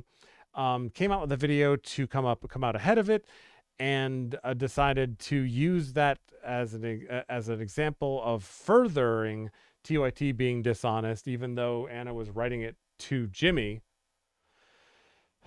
Then he used that video to also prove that TYT was actually the morally inept party here by showing videos from 10 years ago of them doing really disgusting things like showing a close-up of some woman's tight crotch area with yoga pants, and then and that was Ana's show. Then Cenk would have to guess which celebrity the tight crotch belonged to, which is ridiculous. And then Jimmy did his rendition of the news skirt incident, when he was talking about on the show, which is the video you can't find on his channel anymore, he laughed hysterically and talked about how funny it was and degraded Ana for wearing inappropriate clothing, and therefore her inappropriate clothing and his insanely funny joke and the fact that people laughed is really what humiliated her, even though he admits in the video that he was responsible for humiliating Ana, so much so that he actually sent a card and apologized to Ana. And that's kind of the course of what happened, pretty much. And then everybody started making videos on it, and some people went with Jimmy, some people went with TYT. Personally, I think they both made mistakes. Glenn, So she never, in the course of this 7 years, uttered a peep about claiming to have been sexually harassed by Jimmy Dore. Oh my God, that's not evidence for it not happening. In fact, in 2016, as I just showed you, they had a very amicable exchange. He he was wishing her well on her mother's surgery, and she said, "Thank you so much." That is not evidence that it didn't happen. That's evidence that two people are being civil to each other. In that moment. That's all that's evidence of. And it's so great to see how much you're kicking ass. That's not the exchange that one would expect from someone who actually feels like they were maliciously and systematically sexually harassed by. I have people in my life that I can't stand who fucked me over so bad. And if they text me, "Hey, I heard your dad was in the hospital. I hope everything's okay," I might say back, "Thanks. I hope you're doing well as well." Because that's who I am. I might just do that. Another person might go, "Don't talk about my father, you fuck. I hate you. You're a dick face. I hope you die." Someone might say that. Being civil to someone is not evidence that nothing bad ever happened between them. Just search your own life. Have you ever been considerate or polite to someone that you just couldn't stand? Someone else, but maybe it is. Maybe that did happen. This is absolutely disgusting what he's doing.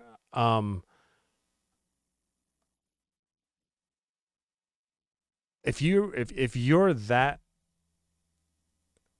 delusional about the topic of how women are afraid and were afraid to come out with sexual harassment allegations,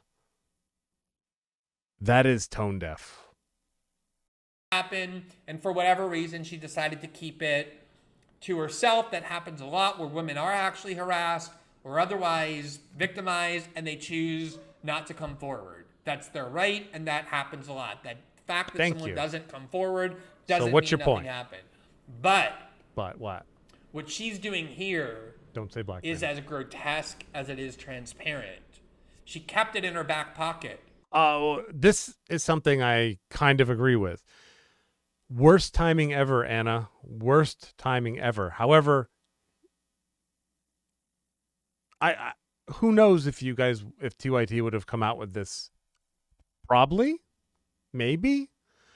My guess is this text was another time where Anna exploded and just bam and sent it to Jimmy. Who knows if she would have made good on it? It's kind of irrelevant, but yes,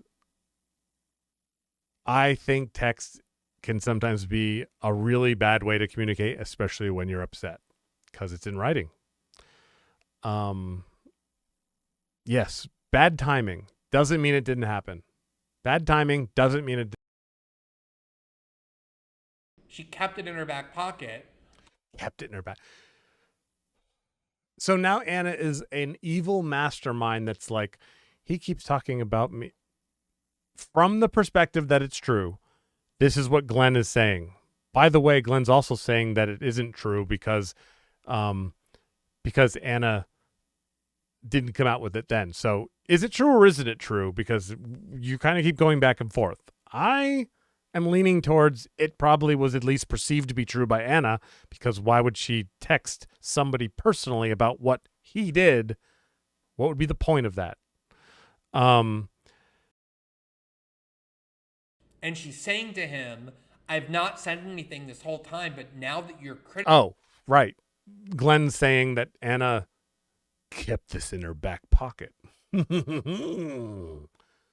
I'm so happy I have something against this moderately successful comedian at the time in case I ever need to use it. That is crazy. That is lunacy. What's more likely, whether or not Jimmy actually made the statements or not and was being disgusting or not, is Anna felt that was happening and didn't feel comfortable bringing it up because she was probably 21 at the time, still, or 20, some early 20s, whatever, still just out of college. She's on the show. Why would you want to make waves? Because we all know how badly it goes when women accuse men of sexual harassment. Now, at this point, I don't know. Jimmy and Cenk seem to pretend that they were friends at the time. They both say it. So we can assume that at least they're saying that. So Anna's in a newsroom filled with men and women, I'm sure. But Jimmy's one of the talk show hosts who probably has a following at that point. It's a big deal to say, Cenk, Jimmy keeps making sexual comments about me, and it's uncomfortable. I'm not saying she shouldn't have. I wish everyone would come forward with that stuff so men stop feeling like it's okay.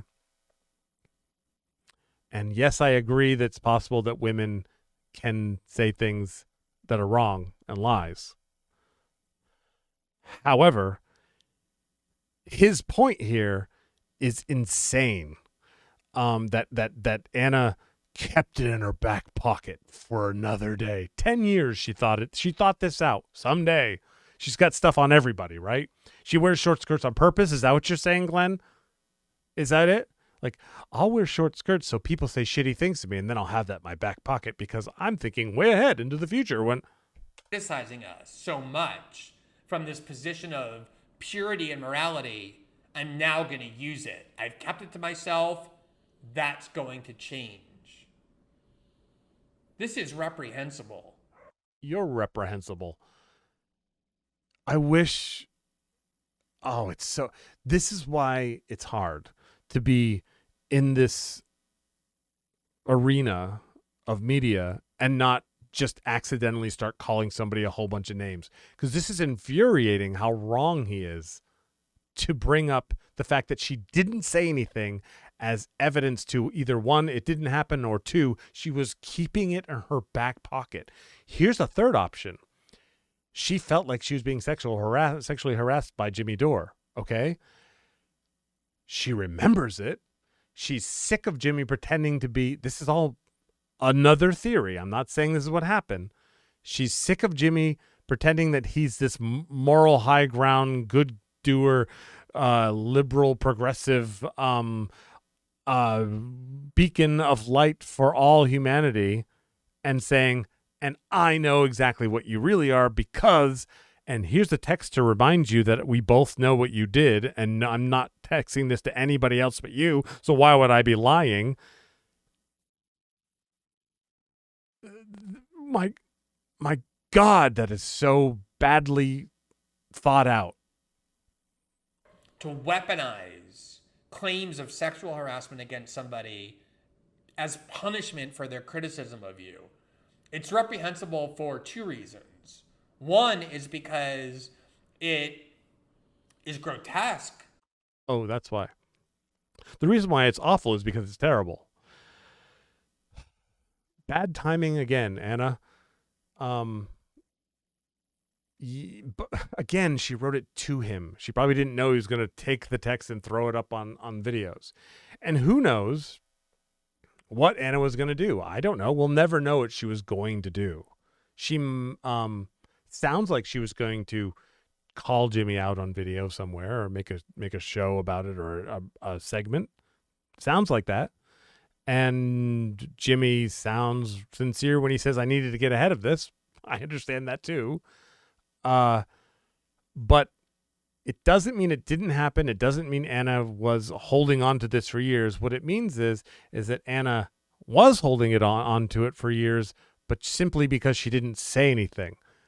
And so Jimmy eventually infuriated her enough with him calling them making assumptions of, or making accusations about TYT being morally inferior and being puppets to evil sources in the universe, that she got sick of it and threatened him that I'm sick of you saying bad stuff about us that you know isn't true, basically, or even if you don't, it doesn't matter. And I know and you know that you're not as pure and awesome as you're pretending to be, so I'm going to change that. There's a difference between when you work with someone and in a new job and you're just starting a relationship where you know each other for like a year or so, and now they're on a show of their own, not in your organization, and they're constantly dumping on you. You have a different thought. Maybe now she's like, you know what? I don't care. I'll talk about what Jimmy did now. Maybe that's what it was. Maybe she thought, I mean, she's got, maybe he pissed her off enough to eventually be like, oh yeah. Now, do I think that Ana legitimately cared whether or not Jimmy said sexual things to her? She probably did mildly. She seems pretty tough skin, and she seems like a person that pretty tough skin. I mean, she definitely has triggers, but pretty tough skin, where I can see her just being like, oh, whatever, that Jimmy keeps on saying things that I look sexy at work. It's inappropriate, but whatever. But knowing that it's actually morally wrong to do that to a woman, and then knowing that and experiencing it from her perspective again, decide to tell Jimmy, I'm sick of you pretending that you're being so awesome when we both know what you did back then. Now, whether or not she was going to bring up charges or like accuse him of being a sexual predator, I don't think that's what she's saying. I think she's saying, I'm sick of you from her perspective, lying about us, because to them, they at least believed that Jimmy at the time respected them, and Jimmy actually had a whole video about how much he respected them. To try and ruin somebody's reputation over something like this because you're angry that they're criticizing your politics. But it's also reprehensible because exploiting and weaponizing claims of MeToo harassment or sexual harassment or sexual harassment in the workplace destroys the credibility of actual victims who come forward for the right. Actual victims. So Glenn is now asserting that Ana wasn't an actual victim, even though TYT and Jimmy Dore lay out what he said, which to anyone who understands anything about anything knows that it was harassment and humiliating, and it was around the idea that he could that she was wearing a short skirt.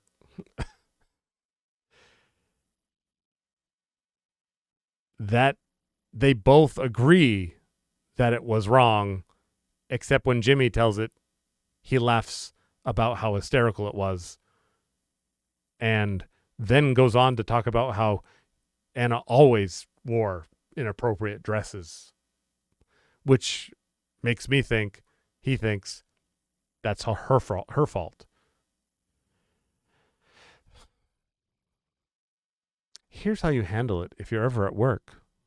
If you're ever at work and a woman is wearing a skirt, let's just pretend it's too short, and she bends over and you see her ass other than the fact that she has a thong on. Here's how you handle that. Shut up, I guess, is one way. Another way is go to your boss, so your boss can now have the uncomfortableness that the boss should have. If you have an HR department, go to HR. You could even possibly tell a good friend, preferably female maybe, so that, because you have to have some be able to recognize social cues and realize that it's how to tactfully handle things. Hey, girl I know really well that also is friends with Ana, I don't know how to say this. I feel bad because I don't want it to be misconstrued, but Ana wears really short skirts. This is, again, me hypothetical. This is not what happened. This is hypothetical. How you handle this situation. And today she bent over to get her purse or whatever, and I saw way too much. you might want to figure out a way possible if you want to tell her that, because she probably doesn't want that. She probably didn't know that. Maybe you could tell her in some way. I don't know how, but leave me out of it. If you want to go observe it for yourself, go ahead, whatever. But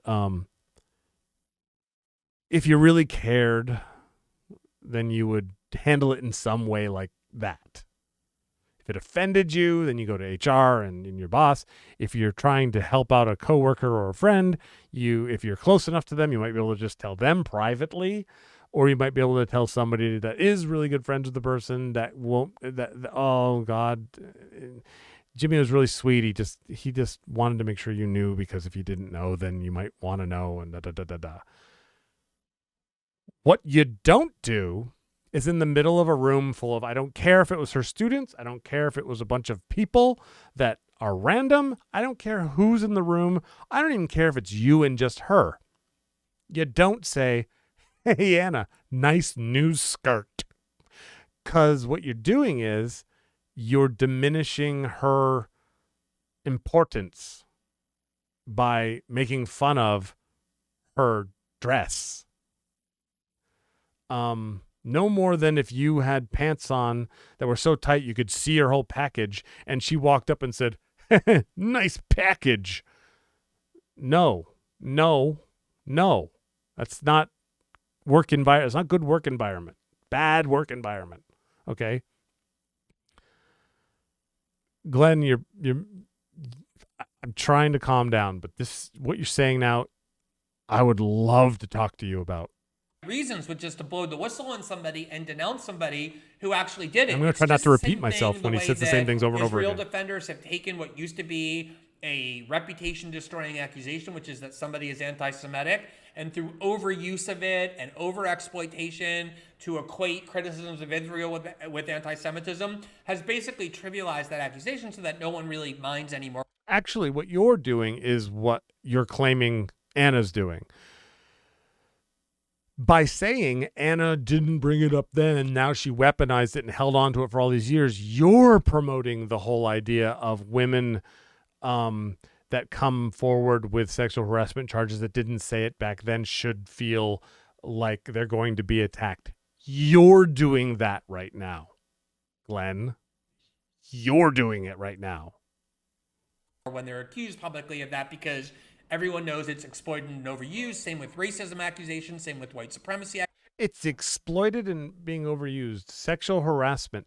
Men talking sexually about women is exploited and overused. Women coming forward, about men. I have had a lot of jobs, and I can't think of a job where there weren't some men in the organization that weren't dicks to women. It isn't overused. It's rampant. Men, a lot of men do that all the time. And anyone that's watching this that has a male friend, and if you're a male, you know this. Men talk about women in the workplace. It happens all the time. Some of them go so far as to say it out loud. Sometimes they get in trouble. Sometimes they don't. Further back in history we go, the more and more men that don't get in trouble for it. Now you have men coming out and saying, I can't even say that some girl looks nice anymore without getting fired. I don't think that's true. I think you just have to know whether or not you have a relationship with somebody. If you say, hey, you look really nice today, that's just fine. If you say it 3 times in a day or every single day, that might start to get a little bit weird. Thanks again. Because think about someone that you're not sexually attracted to that you every day say, you look nice today. You don't. There's a reason why you're saying it every day. Okay. It can get a little uncomfortable. Sorry. It's a small example. And I don't think that people should be fired for saying you look nice today. However, some people say worse things and worse things and worse things. And it's really common, actually, for men to talk like that to women and about women. It's so common. It's not overused. It's just that women are starting to feel more comfortable coming out about it. And people like you who are saying this right now make women want to be like, oh, geez, this is what happens when you come out. Eey. Again, not saying that Ana's timing wasn't horrifying. It was bad timing. Again, she just wrote it to Jimmy, so she wasn't saying it out loud. Then again, also, she was threatening him that I'm going to. But yeah, sorry, I'm doing the repeating thing again. Glenn, Jesus, stop. Please get a hold of yourself by the end of this video and go, wait a minute, I just did what I claimed Ana was doing. Accusations, same with misogyny accusations, and this is what people like Ana Kasparian are doing to the important and noble progress that MeToo made, which is empowering women who have been harassed to come forward with consequences. So now he's saying again, who have been harassed, she was harassed according to Ana and Jimmy. Jimmy says, I made a inappropriate comment about your news skirt, albeit unbelievably funny and spot on. The timing was great. Also, by the way, Jimmy goes on to say, Ana tried to come back at him with some comment that fell flat because she's not as funny as me, but everybody laughed at mine, and that's why she was humiliated. So they both agree he humiliated her, and it was specifically about the fact that she was wearing short skirts and that she's wrong for, and he's saying she's wrong for her wearing what she wants to wear. By weaponizing it in this way. Now that you're criticizing me publicly, I'm going to take this thing I've been holding in my pocket. But Jimmy doesn't talk about their policies like, here's why I disagree with TYT. He calls them, he makes accusations with no facts about TYT often. I'm not saying he's not been on the right, the correct side of a conversation with TYT. There have been many times where I've been like, Jimmy's got this totally right and TYT's out of their mind. That has happened. But you don't then make accusations about them being dishonest, especially if you know them. I don't think they're being dishonest. I've only met Cenk and Ana once. It was on a Zoom call. And when we were off the air, they said the same stuff. There was no, you know how sometimes if you're in show business in any way, shape, or form, and you get backstage and you hear what people really think, it's just the way it is. You hear what people really think. The person they put out on the stage is not, it's very rarely the person backstage. They were exactly the same people. And the things that we were all talking about were only for our benefit. We weren't recording. There was no reason to say anything but the truth.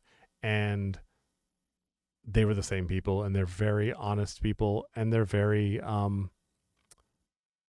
sincere people. Jimmy is also, I believe, very honest and sincere. I'm not sure how honest and sincere he is about this particular topic because the heat's on. And what's he going to say? Yeah, I did tell her she was sexy all the time. Not saying he did. Leaning towards he did because the realization of the fact that Ana wrote a text privately to him about it makes me think, at least she thinks he did. For 7 years, and I'm going to use it against you. It reminds me of this video. Oh, 7 years, not 10. You do mess up somebody's pronouns. All you need to do is correct yourself and apologize. You don't need to fall over yourself saying, oh God, I totally love transgender people.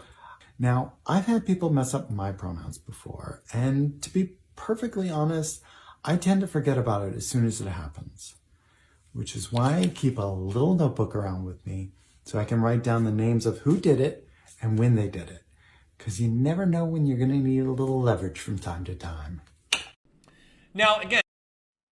Okay, no, I'm going to listen to his explanation first before I fucking explode. If it were just Ana Kasparian weaponizing and deploying and exploiting accusation of basically blackmailing him, saying if you continue to criticize us. Oh my God, stop saying blackmail. It's not blackmail. Blackmail is not what she did. Blackmail would have been, and I'm going to say this, I'm going to say this one more time because there's so many people out there saying the dumbest things in the world. Blackmail is this. If you don't stop doing this, I will do this. That's blackmail. Or if you don't give me this, I will do this. And the this is hurting them, and the this is me gaining something. Ana did not blackmail Jimmy. She said very simply, I don't like you anymore. I don't feel like I need to keep this a secret anymore. You know what you did, and I'm going to change everybody's view on you. Threat. It's a threat. It's a threat. It's not blackmail. It's a threat. I'm going to accuse you of sexual harassment or threatening to punish him. Now that you've done this, I'm going to go punish you, not by attacking you politically the way you've been doing to me, but by claiming that you sexually harassed me in the workplace 7 years ago, something that I never... Oh, she's saying that the transgender person was... He's saying that the transgender person was planning blackmail. Yes, that person, that transgender person, fuck you. You don't do that. That's shit. That's disgusting what you're doing. Never told anyone before. I never warned other women about you. I kept it to myself, but I'm going to now weaponize it as punishment. This is going on in... I apologize. He was talking about blackmail with the transgender person. Sorry for the explosion. Liberal politics and left-wing politics all the time. In 2020, there was a young gay mayor, Alex Morse, who was 31 years old, who challenged one of the scummiest and most corrupt members of the House of Representatives, the Democratic chairman of the House Ways and Means Committee, Richie Neal, and a bunch of college Democrats at Amherst conspired, as was ultimately reported by my colleague Ryan Grimm, working with other journalists, to leak that Mayor Morse was trying to date and groom adults, 18, 19, 20, 21-year-old men who went to school at the college where he was the mayor and where he was a lecturer. And it blew up in their face because Ryan Grimm and other reporters were able to prove that it was a fraudulent accusation opportunistically weaponized against Alex Morse by students who wanted to show Richie Neal that they had helped him to get a job in his office. But it basically ruined Alex Morse's reputation overnight. Left-wing groups that had endorsed him, like Sunrise Movement and Justice Democrats, and the Working Family Parties and Congressman Jamal Bowman either said we're unendorsing him or we're freezing our endorsement of him. And only once it was proven to be this kind of scam did they then get back on board and re-endorse him. But had it not been for Ryan's reporting, had he not obtained the emails showing that it was fraudulent, it would have destroyed Alex Morse's reputation, because in left-wing circles, any kind of allegation that someone is grooming, that someone is sexually harassing, that someone is toxic, that someone is abusive, any of these magic words with no bereft of specifics, let alone evidence, instantly get believed.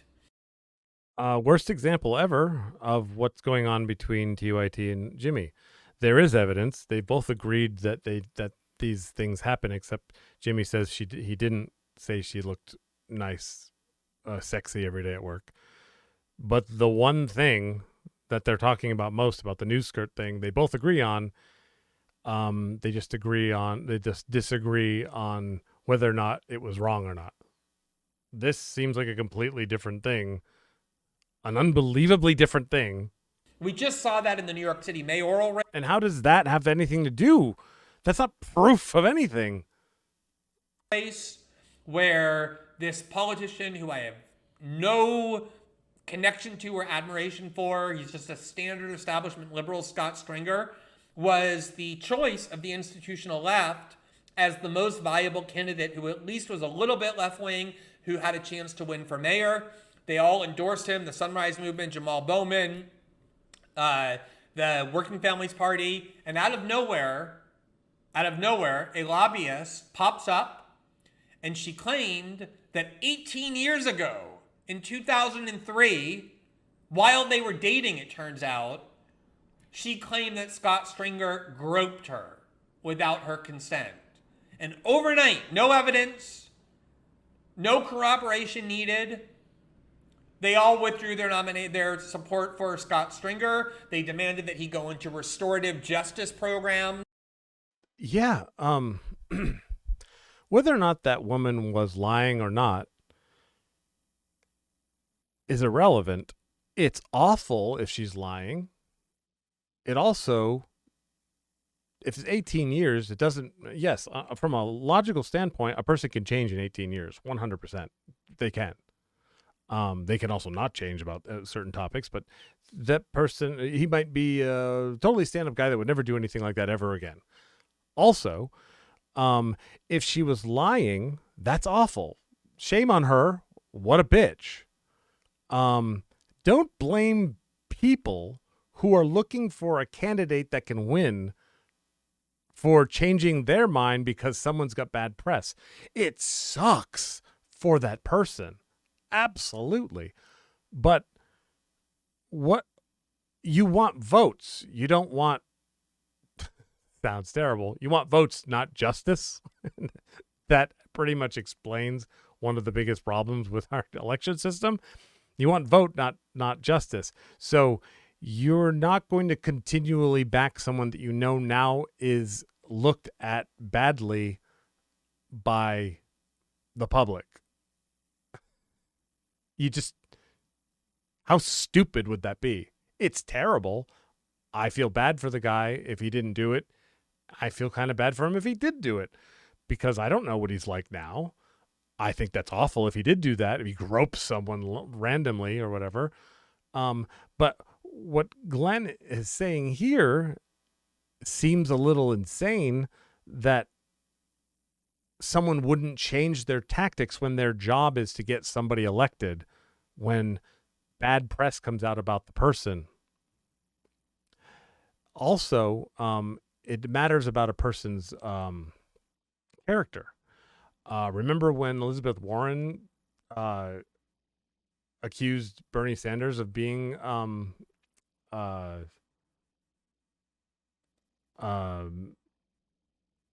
what did he do again? It was so insane.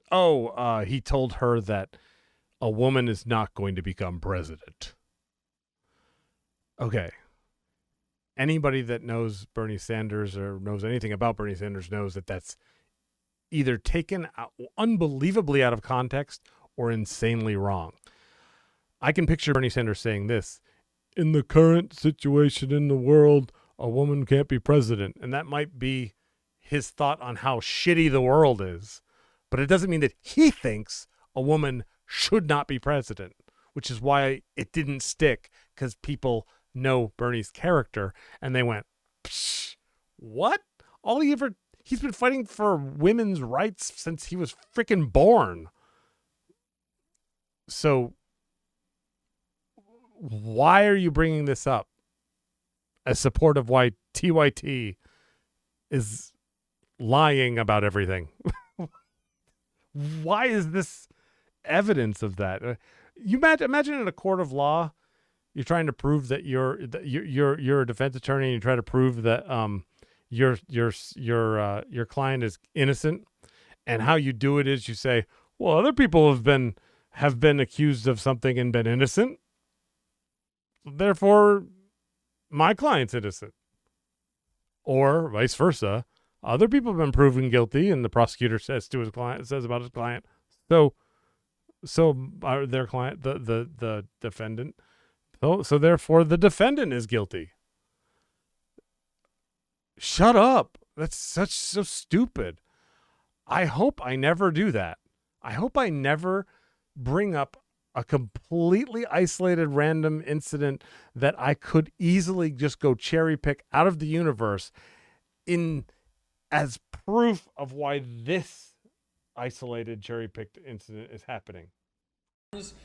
Many left-wing politicians instantly proclaimed him guilty or treated him as such, because in left-wing circles, these kinds of accusations that get weaponized are instantly believed, and they destroy people's reputation. They're not necessarily believed. It's fact that some people on the left are absolutely out of their mind, and they hear, the first thing they hear is what they believe. Yes, they're on the left and the right, Glenn, And so if a politician that's running for some office is accused of groping someone 18 years ago, a lot of liberals and lefts will not want to vote for that person anymore. As shitty as it is, whether or not the person really did it or not is irrelevant. The public perception of the person has changed. Therefore, people that want someone to be elected are not going to continually support the person that now is publicly shamed, either whether or not it's right or wrong. You're going to change because you want your person to become whatever the office is that they're running for. That all makes perfect sense. Things can make sense and also be shitty. With no evidence. Here is she, the accuser, giggling and cackling the day after she did this and ruined his chances to win, celebrating the fact that she was able to do it. Watch her. Okay, so when Ana comes out as giggling and cackling about ruining Jimmy's reputation about a lie, then we can make the correlation, please. And by the way, this didn't ruin Jimmy's reputation. His subscribers have gone up, and he has more supporters than he used to. It, if anything, has helped him tremendously. He may have lost some people, but he gained a lot of people that are into what you're saying right now about how if you don't bring it up then it doesn't count. I love when they say, if you don't bring it up then, it doesn't count. And that's really hurting the movement, the MeToo movement, which is about how some women were afraid to come out then, but it's okay to come out now. That is so insanely hypocritical. It's insane. You're using an example of something that may be happening as a reason, as evidence to it's screwing over the people that are doing exactly what you think you're accusing this person of doing. I don't know if that made sense. Today, what Gladys was talking about is I was all over the news because I was part of this Me Too press conference. I don't want to sound like a cliche, but I had to Me Too one of the politicians I used to work with because he couldn't keep his thing in his pants. Oh. Oh. Yeah. Yeah, I don't like the way she's saying it either. It's not funny. And I was watching myself on, New York One and the local news. I actually knocked Rudy Giuliani off of the top of the news. I mean, yeah. And so. Now, there's been so many other examples of this with smaller media figures, with YouTubers, with commentators, where anonymous Twitter accounts or people who have no evidence just throw around these words trying to attach it to that person. That person is a groomer. The idea of the Me Too movement is sometimes you have no evidence. Not a lot of men grope women in a public place. They don't in the middle of a cafe just be like, oh yeah, now's my chance. It's usually done in private, which is part of the problem, which is why women feel intimidated to come forward. It's because it happened in their office or in a break room while they were alone, or I thought we were just meeting for lunch. Turns out he had a hotel room for me, whatever. Like these are things that are usually done in a private place because the men are predators and they know they're not, and they know that it's wrong according to society.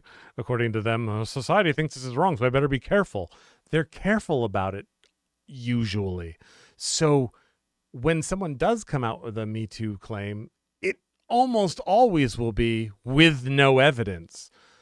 The point is that it should be treated seriously.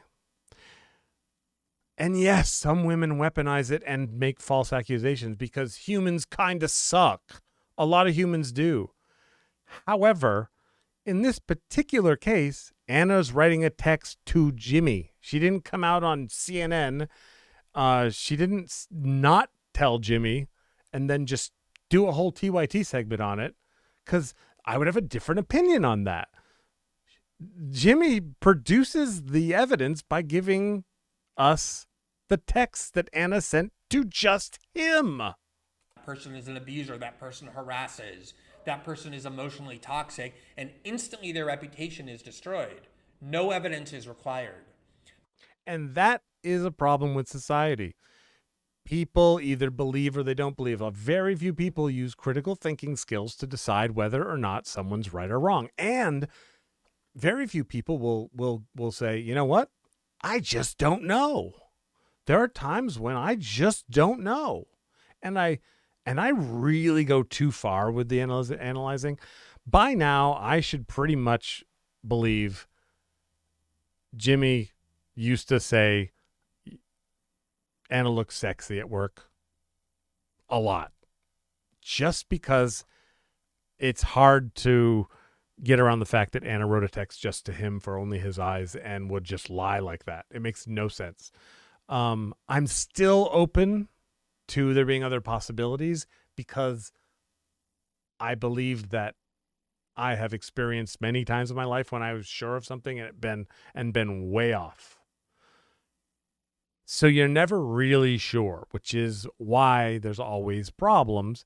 It's because there's a group of people that will immediately believe one, and there's a group of people that will immediately believe the other. And then there's a bunch of people in the middle that are just like, I don't care or I don't know. And then there's the exact center where someone lies where they're just like, I don't believe anything until there's 100% evidence. It's a spectrum of people, okay? Spectrum of people, okay? So, yes, if somebody's accused of something, there's going to be a group that believes it and a group that doesn't. If you're on the left and you're the candidate you're thinking about voting for gets accused of something and your immediate trigger in your brain is that guy looks like he would have done something like that, which is totally insane to think, but people do it. You're now going to be part of the people that are not going to vote for him. And if people know that there's a bunch of people that are not going to vote for him, you're going to change your candidate unless you don't want them to win. Unless you don't want someone to become whatever the office is, you're going to change what you said, who you support, because the person has become, as sad as it may be, or as justified as it may be, unelectable. Does he have a good pause? Because what happened was in the beginning of the MeToo movement, Sorry. what people saw is that you can destroy even the most powerful people's reputation. Harvey Weinstein, plenty of big people in Hollywood, other corporate executives who were brought down by accusations that had no corroboration. Did you just use Harvey Weinstein as an example of someone that was brought down by no evidence? What am I watching? Like I said, a lot of the early Me Too progress was important because women have had a hard time for a long time. Thanks for having saying their that. accusations be believed. They've had a hard time for a long time and still do. But what other people saw was, wow, look at that power. Look what they did to Brett Kavanaugh with no evidence. Who is Glenn Greenwald? No evidence? Look at what they did to so many other people, let alone lesser figures who don't have the support or the defenses that other people have. Their reputations get instantly ruined in left-wing and liberal circles the minute accusations like this are made because no evidence is required unless liberals have a lot of... Evidence is for courts. Evidence is not for what people feel like doing. If I go on my show and say, John Doe is a racist scumbag because I heard him call some black guy the N-word the other day. No, because that's technically not something. Well, is it? Oh, John Doe is a racist because he didn't hire someone because they were black and then called them the N-word. If I said that, you need evidence to convict them in court of discrimination. All you need for people to care is whether or not they care about what you said and believe it or not. So evidence is for courtrooms. So what Glenn is really doing, and he doesn't even know it, I'm trying to make it make sense, is you're actually criticizing people for just simply believing things without evidence, which then destroys some men's and women's reputations without evidence. Fine, that does happen. Yes. But that's not the left's fault. It's not the politicians that stop endorsing people. They're doing that as a strategic correction. Like, oh God, that person's not popular anymore. We better stop. Like when Bernie Sanders endorsed Cenk for senator, and then all those awful blogs that Cenk used to write came out, and then Bernie said, I don't endorse him anymore. Even Cenk understood it. He said, I get it. If I have a bad press suddenly that might hurt Bernie's chances of becoming president or whatever's next for him, Cenk was very cool about it. Stake, in which case they'll demand tons of evidence before being believed, which is why Andrew Cuomo, despite being accused by 10 or 12 women of harassment, is still the governor of New York, even though Democrats control both houses of the legislature and could impeach him if they wanted to. It's the same reason they decided that Tara Reade was a mentally imbalanced liar, because there was too much at stake to allow her to accuse Joe Biden without evidence, so they completely shifted their evidentiary standard. Except when liberals care too much about the outcome, then these accusations get instantly vested with credibility, no due process. I agree that people should be fair no matter what. Unfortunately, you're dealing with a giant group of people, and the right and the left both do this. If it's your candidate, people are going to excuse things because they want you to be elected. If it's not your candidate, they use whatever it is as a weapon to discredit you. And that's what everyone does in politics. That's universal. It is not liberal. It's universal. Just go on any social media site and say what people are saying about Joe Biden, that he's a pedophile. Okay. With no evidence at all, just he's kind of creepy looking and he kisses his granddaughter. It looks creepy. The photo is creepy looking, but it is not evidence. And and I'm not saying Joe Biden isn't someone that sexually harassed people. I would lean towards maybe. I don't know. I don't have any idea.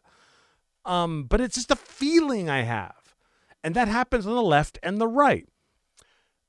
When someone's accused massively over a long period of time about these kinds of things, then you kind of have to lean towards probably so.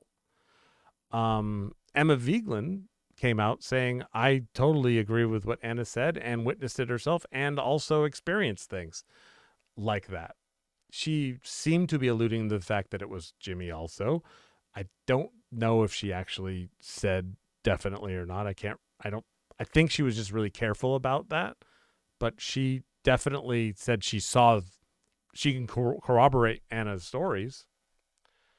Process, no evidence required, and my entire political worldview, if I can define it through anything, my entire journalistic approach is that human beings cannot be trusted with unchecked power because they will abuse it. And that's what this is. The ability to accuse somebody of sexual harassment, of being manipulative, of being toxic with no evidence and getting to ruin whoever's life you choose to ruin is a power that no human being should be trusted with. And the fact that Ana Kasparian held on to this for 7 years and then deployed it. She didn't hold on to it. She didn't use it. There's a difference. If something happens and you don't say anything, that doesn't mean you're holding on to it, but it also means that you didn't forget it.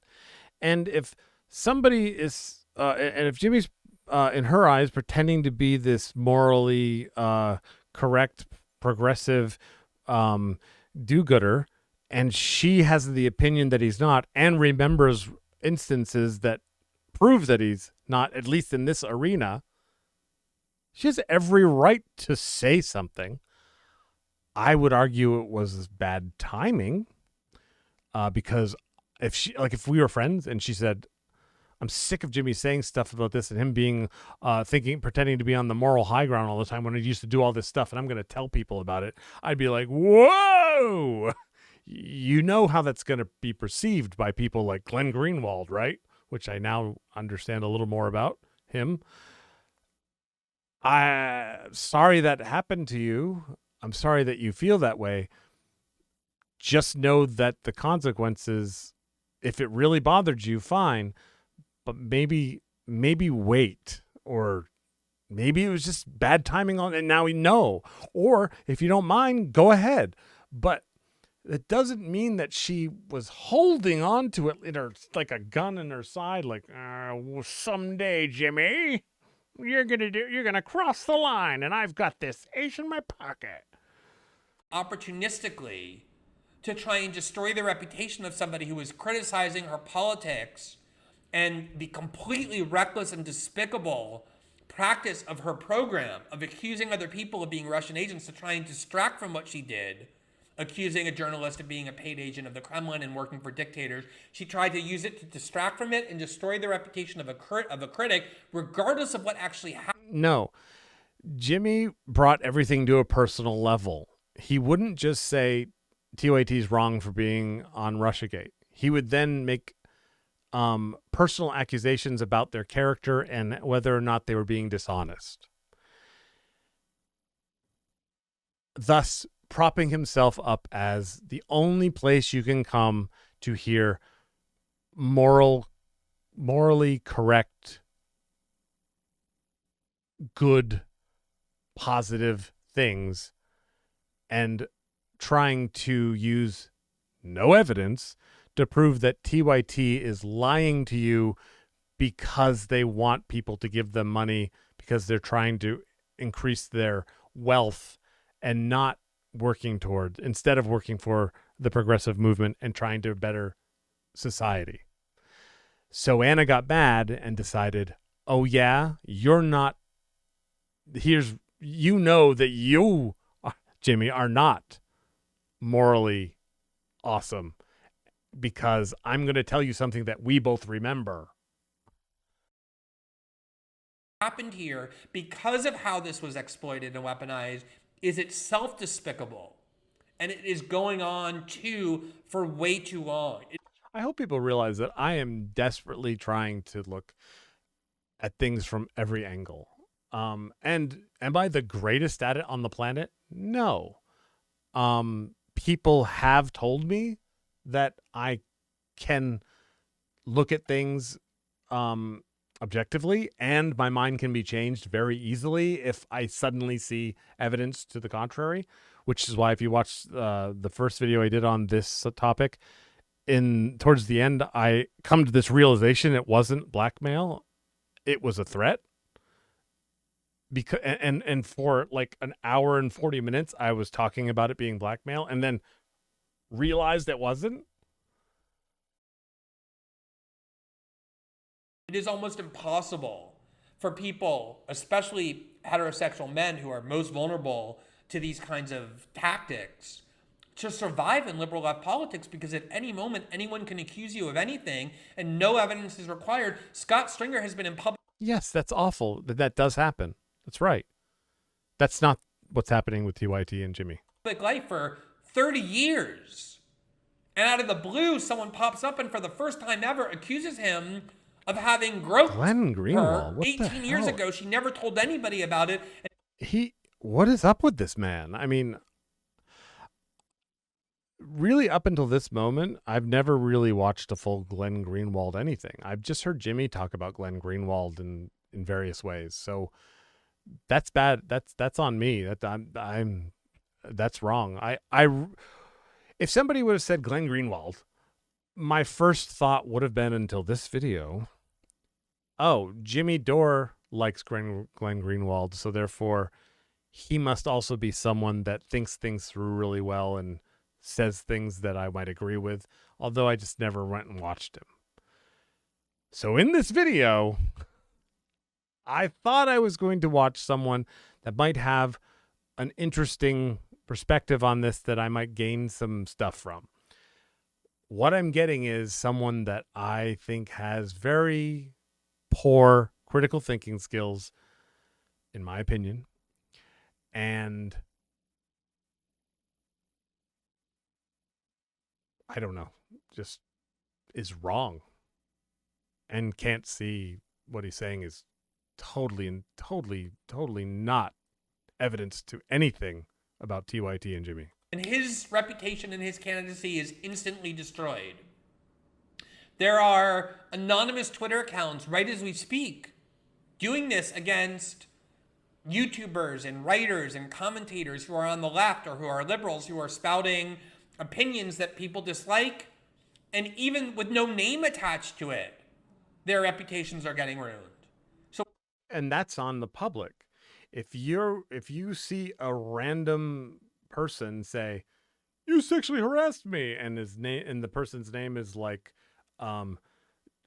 nobody of consequence 5x73116, you need to just go whatever and move on to your life. If you see thousands of those, that's a little bit more. If somebody that puts their actual name behind it says it, more credibility. If people back that up, more credibility. If more than one person that puts their name behind it puts that in, more credibility. Still not definite, but more credible. And that's when it either goes to court and they get prosecuted for doing whatever might be illegal, if whatever it is illegal, or human beings decide on their own, as a group on their own, to blacklist the person, to cancel culture them.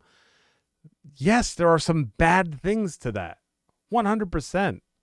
And in a group of humans, you're going to find people that abuse it. That is not what's happening here with TYT and Jimmy at all.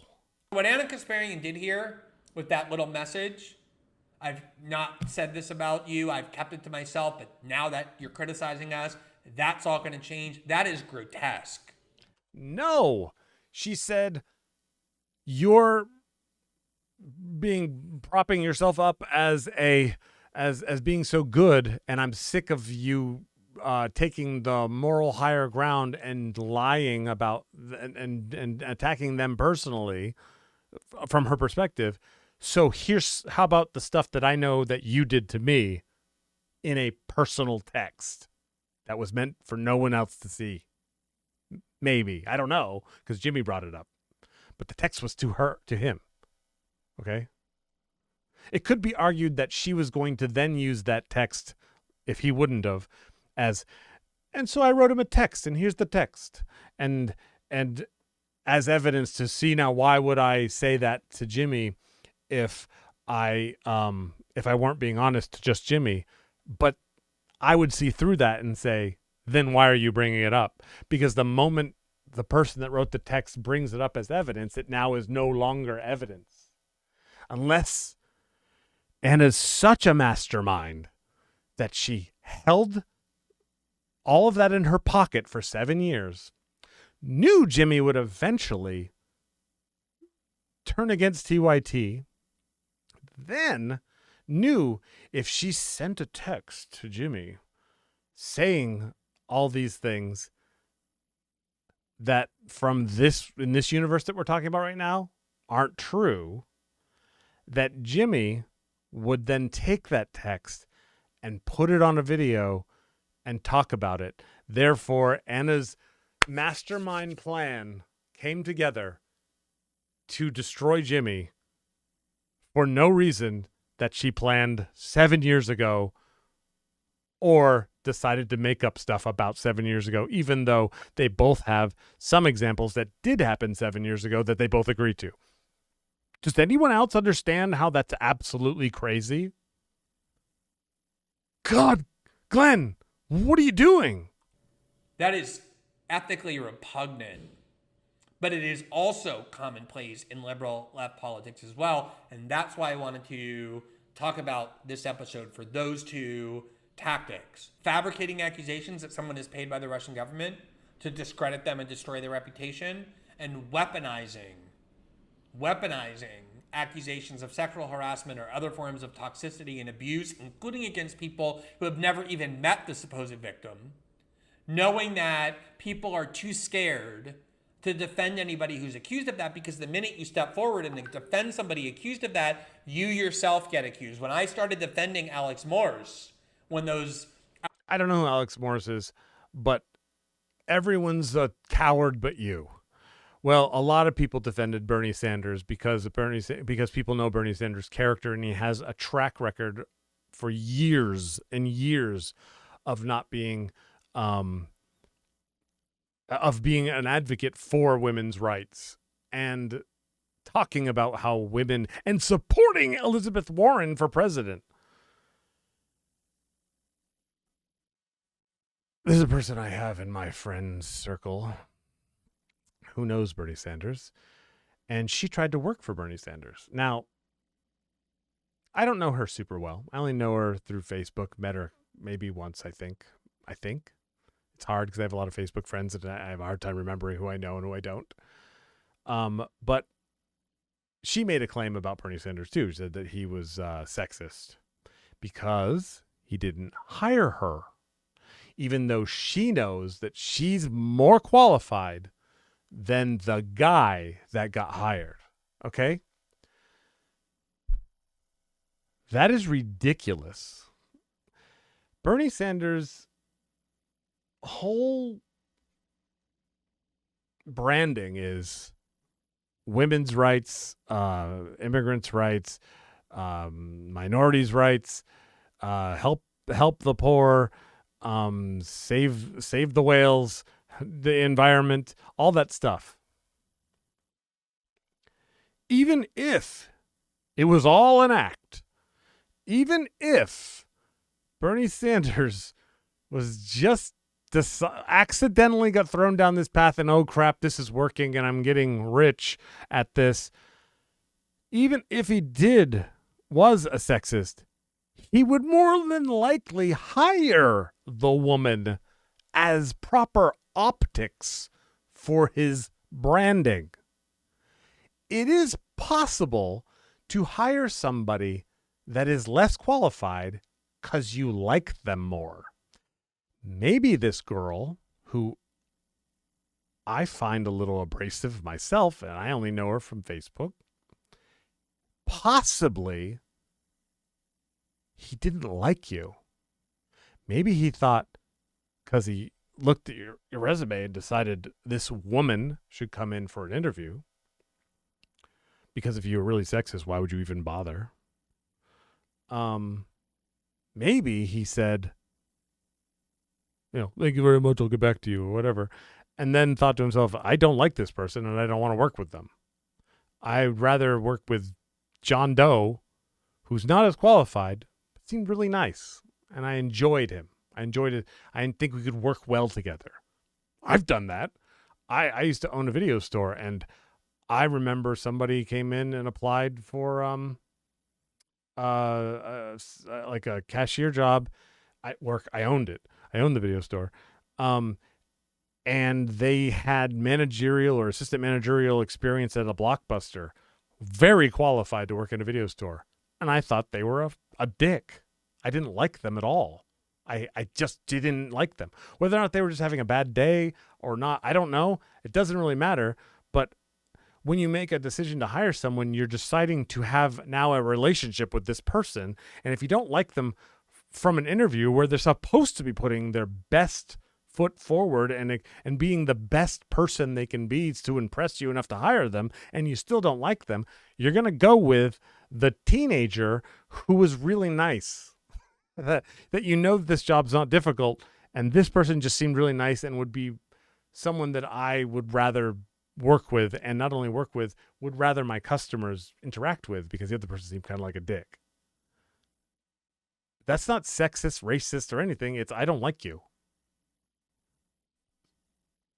It's almost over, and I'm sorry it's taking so long. Allegations first emerged. I had no idea that I'd paused Glenn Greenwald this much. I actually thought this was going to be a video where I was just like, oh, I agree with everything this person says, so I have nothing to say. Everybody who wanted to attack Alex Morse and defend Richie Neal said, oh, Glenn Greenwald is defending Alex Morse only for one reason, because Alex Morse likes to fuck teenage boys and so does Glenn Greenwald. Everyone knows what's going to happen if you try and defend somebody who's unjustly accused with no evidence in these cases. They count on that intimidation factor. And that's what was just done to Jimmy Dore as well, as punishment for his defense of Aaron Mate. So this has been a really ugly conflict. There's a lot more to it than that. If you're really interested, go on YouTube and watch the parties who have been involved defend themselves and explain it. But for me, these two components of what has driven it merit commentary, not just because in and of themselves in this case they're so revolting and repellent, but because they really have come to shape liberal discourse and Democratic Party politics in a way that is limitlessly toxic. Thanks for listening.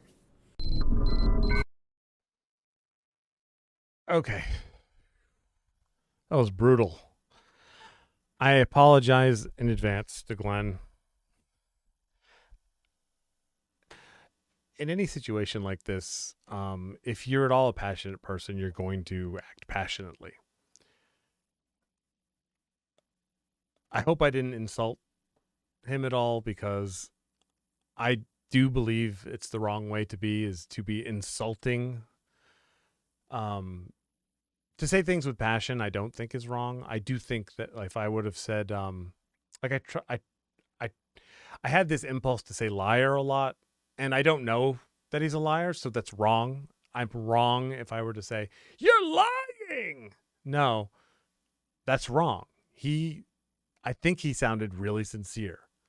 I disagree with him a lot. I think he lacks critical thinking skills in this arena. I don't know exactly what Glenn Greenwald does, but he's not equipped to talk about this topic logically, in my opinion.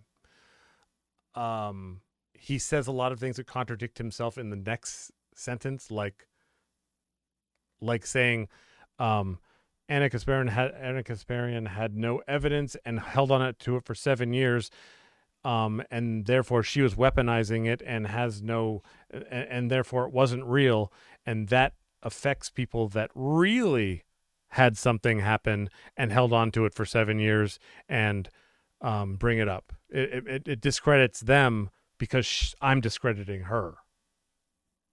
When in actuality, you're doing what you're claiming she's doing. Politics sucks. I've been able to boil it all down to one thing, though, I believe. It all comes down to money. It's all about money. And money can be made on the left and it can be made on the right. The only way to get a better political system in this country, and probably every country, is to make it so being in politics is not profitable. The reason why news shows lie is because they need advertising dollars.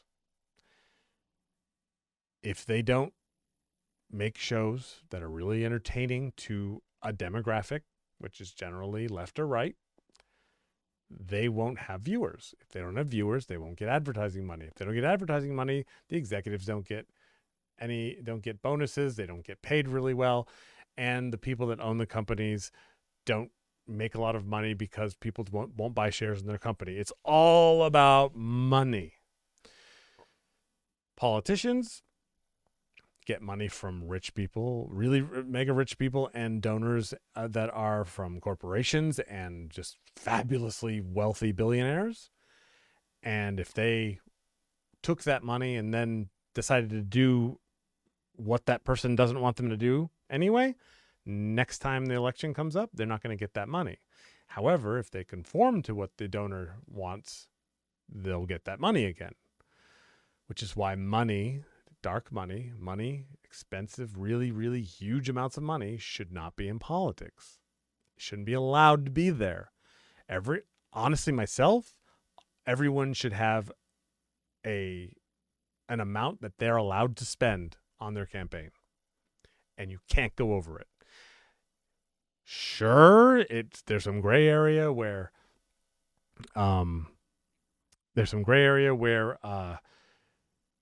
it can be argued that the left will give free airtime to a candidate because somebody gave that company a lot of money to talk about the politician. Yes, that's its own problem, which is the media is corrupt also. But politicians are corrupt. So there's a lot of problems. So there's the politicians that need to not become wealthy because they're politicians. Politicians should be there out of passion and love for community and trying to make humanity a better place, not because they know they're going to get an awesome job on CNN when they're done, or Fox, or whatever, or that they're not going to get speaking fees at they're not going to get like lecture money where they can go to a big company like a pharmaceutical company and talk to their executives for $500,000. They shouldn't have that guaranteed to them. A politician, there should be rules against them making money on being a politician because it is the reason why everything's corrupt. So Glenn, who's blaming all these different things and left and right, people are blowing things up, sexual harassment here. Oh, sometimes it's this, it's that. It really all comes down to money. Everything comes down to money.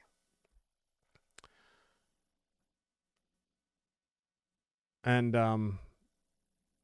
that's why these are such hard topics, because there's so many different angles you can come from. Anyway, long ass video again. Thanks for watching. Subscribe, like, share, leave comments. Oh, also in the comments, I'm just trying to figure this out. Don't immediately call me names, because you know what? I'm going to ignore the shit out of you. If you want to talk to me, talk to me. I'm so open to read the comments in the other one. There's some guy that was telling me what an idiot I was, and I was biased, and I'm stupid, and all kinds of stuff like that. And I still tried to engage with him.